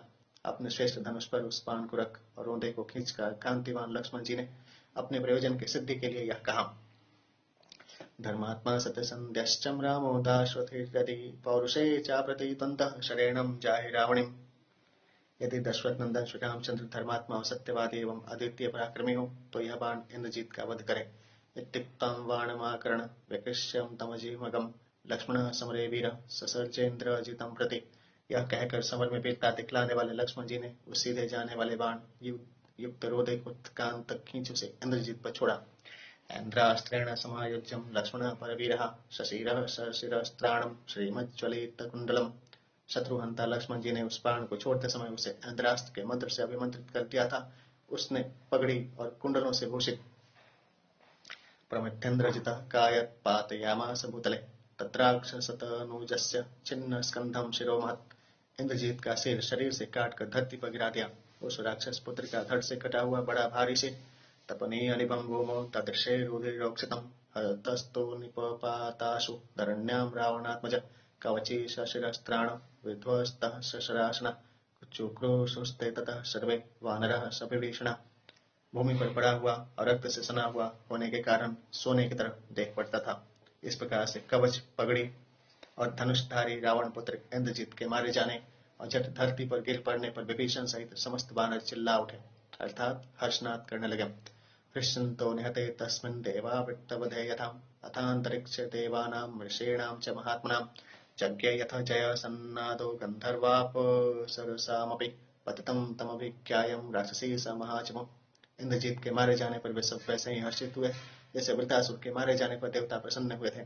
उधर आकाश में देवताओं, ऋषियों, महात्माओं, गंधर्वों और अप्सराओं का जय जयकार का शब्द हो उठा। इस प्रकार इंद्रजीत को मरा हुआ जान राक्षसों की महत्ती सेना वध्यमान दिशो भेजे हरिभिर्जीत काशवी वानरे वध्यमानास्ते शत्राण्यायुक्त सृज राक्षसा। विजयी वानरों द्वारा मृतपाय हो चारों ओर भाग खड़ी हुई। वानरों द्वारा मार खाते हुए राक्षस हथियार पटक पटक कर लंकामभिमुखा संस्त्रोष नष्ट संज्ञा प्रधाविता दुर्वोधा बहुधा पीता राक्षसा शतशोदश और होश हवास गंवा लंका की ओर भाग गए। वानरों से भयभीत हो सैकड़ों राक्षस इधर उधर भाग गए। त्यक्त्वा प्रहरणात् सर्वे पट्टिशशी परश्वधान् केंचिन् लंकां परित्रस्ता प्रविष्टा वानरार्दिता। वे पटा, तलवार, फरसा आदि हथियारों को छोड़ छोड़कर भागे। उनमें से कोई कोई तो वानरों से पीड़ित और भयभीत हो लंका में घुस गए। समुद्रे पतितः केंचित् केंचित् पर्वतमाश्रिता हतमिन्द्रजितं दृष्ट्वा शयनं संरक्षिता। कोई कोई समुद्र में गिर पड़े और कोई कोई पर्वतों के ऊपर चढ़ गए। समर भूमि में इंद्रजीत को मरा पड़ा देख राक्षसानां सहस्रेषु न कथित प्रत्यदृश्यत यथा स्तंगतः आदित्य नावतिष्ठन्ति रश्म्यः। हजारों राक्षसों में से किसी ने भी समर भूमि की ओर एक बार भी मुड़कर न देखा, जिस प्रकार सूर्य के अस्त होने पर उसकी किरणें नहीं ठहरती। तथा तस्मिन् निपतिते राक्षसास्ते गता दिशा शान्तरश्मिरिवादित्यो निर्वाण इव पावकः स बभूव महातेज व्यापास्तगतजीवितः प्रशांत पीड़ा बहुलो विनष्टारि प्रहर्षवान। उसी प्रकार इंद्रजीत की लड़ाई में गिरते हैं राक्षस भी समर भूमि में न ठहर सके और चारों ओर भाग गए। जैसे बिना किरणों का सूर्य और बुझी हुई आग दिखलाई पड़ती है, उसी प्रकार मरा हुआ इंद्रजीत जिसके कटे हुए अंग प्रत्यंग बिखरे पड़े थे देख पड़ता था। जिनको वह दुख देता था उनकी पीड़ा दूर हो गई और अपने शत्रु के मारे जाने से वे सब अत्यंत प्रसन्न हुए। बहुवलोकपतिते राक्षसेन्द्र सुते तदां हर्ष च शक्रो भगवान् सह सर्वे सुरर्षभे जगामनिहिते तस्मिन् राक्षसे पापकर्मणि आकाश चापि देवानां शुश्रुवे दुन्दुभिः स्वनः। राक्षसेन्द्र रावण के इस पुत्र के मारे जाने से लोकपाल भी प्रसन्न हुए। महर्षियों सहित भगवान इंद्र को तो इस पापी राक्षस के मारे जाने से बड़ी प्रसन्नता प्राप्त हुई। आकाश में देवताओं के बजाए हुए नगाड़ों की ध्वनि सुन पड़ी। नृत्याद्भिरपसरोभिश्च गन्धर्वैश्च महात्मभिः ववृषु पुष्पवर्षाणि तदद्भुतं भूतदा। तथा अप्सराएं नाचने लगी और बड़े बड़े गंधर्व गाने लगे। आकाश से पुष्पों की वृष्टि हुई। ये सभी काम विस्मयकारी थे।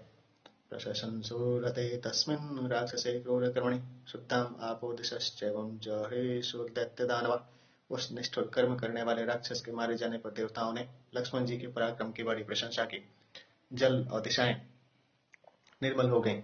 समस्त दैत्यों और दानवों ने प्रसन्नता प्रकट की। आजग्मु पतते तस्मिन् सर्वलोक भयावह उच्चुश्च सहिता सर्वे देव गंधर्व दानवा।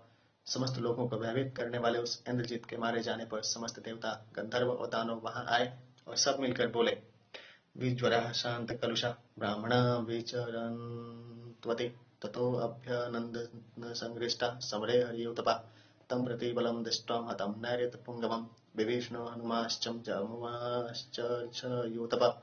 इंद्रजीत के मारे जाने से मानव शरीरधारी पाप ही दूर हो गया। अब ब्राह्मण लोग निश्चिंत अर्थात निर्भय हो विचरेंगे, अथवा अब अत्याचारों और पापों से रहित हो ब्राह्मण विचरेंगे। वानरी उत्पत्ति उस अनुपम बल वाले राक्षस श्रेष्ठ को मरा हुआ देख हर्षित हो लक्ष्मण जी की प्रशंसा करने लगे। विभीषण, हनुमान और भालुओं की सेना के युद्धपति जांबवान विजयेनाभिनन्दन्तस्तुष्टुवश्चापि लक्ष्मणं श्वेत श्वेलक्षन्तश्च नन्दन्तश्च गर्जन्तश्च बलवंगमा। जय जयकार कहकर लक्ष्मण जी की प्रशंसा कर रहे थे। वानर सिंहनाद करते थे, उच्च स्वर से चिल्लाते थे और गरजते थे। लब्ध लक्षा लघुसुतं परिवार्योपतस्त्रे लाङ्गूलानि प्रविश्यन्तः स्फोटयन्तश्च वानरः लक्ष्मणो जयतीत्येवं वाक्यं विश्रावयंस्तदा अन्योन्यं च समाश्लिष्य कपयो हृष्टमानसः चक्ररुर्वाच गुणा राघवाश्रयजाः कथा। यह हर्ष का अवसर प्राप्त कर वे सब बानर लक्ष्मण जी को घेरे हुए खड़े थे और अपनी पूंछों को घुमाते और फटकारते थे। वे सब लक्ष्मण जी की जय, लक्ष्मण जी की जय उच्च स्वर से कहकर सबको सुना रहे थे। हर्षित हुए बानर एक दूसरे के गले लगकर परस्पर मिल भेंट रहे थे और लक्ष्मण जी की बहादुरी की चर्चा उन सबकी जिह्वा पर थी, अथवा वे उच्च स्वर से लक्ष्मण जी का गुणगान कर रहे थे। तदशूकरमथाभिवीक्ष्य हृष्टा प्रियसुहृदो लक्ष्मणस्य कर्म परममुपलवन्मनः परहर्ष विनिहतमिन्द्ररिपुं निशम्य देवा। उस युद्ध में सर्वप्रिय एवं सर्वहितैषी लक्ष्मण के हाथ से इंद्रजीत के मारे जाने का दुष्कर कर्म देख समस्त देवता अपने मनों में अत्यंत हर्षित हुए। युद्धकांड का 91वां सर्ग पूरा हुआ। ध्यान सुनिए सत्यनारायण भगवान की जय। ओम कर्पूरगौरं करुणावतारं संसारसारं भुजगेन्द्रहारं सदा वसन्तं हृदयारविन्दोपवं भवानी सहितं नमामि। त्वमेव माता च पिता त्वमेव बन्धुः च सखा त्वमेव विद्याद्रविणं त्वमेव सर्वं मम देवदेवः। ध्यान बोले सत्यनारायण भगवान की जय। हरि ओम।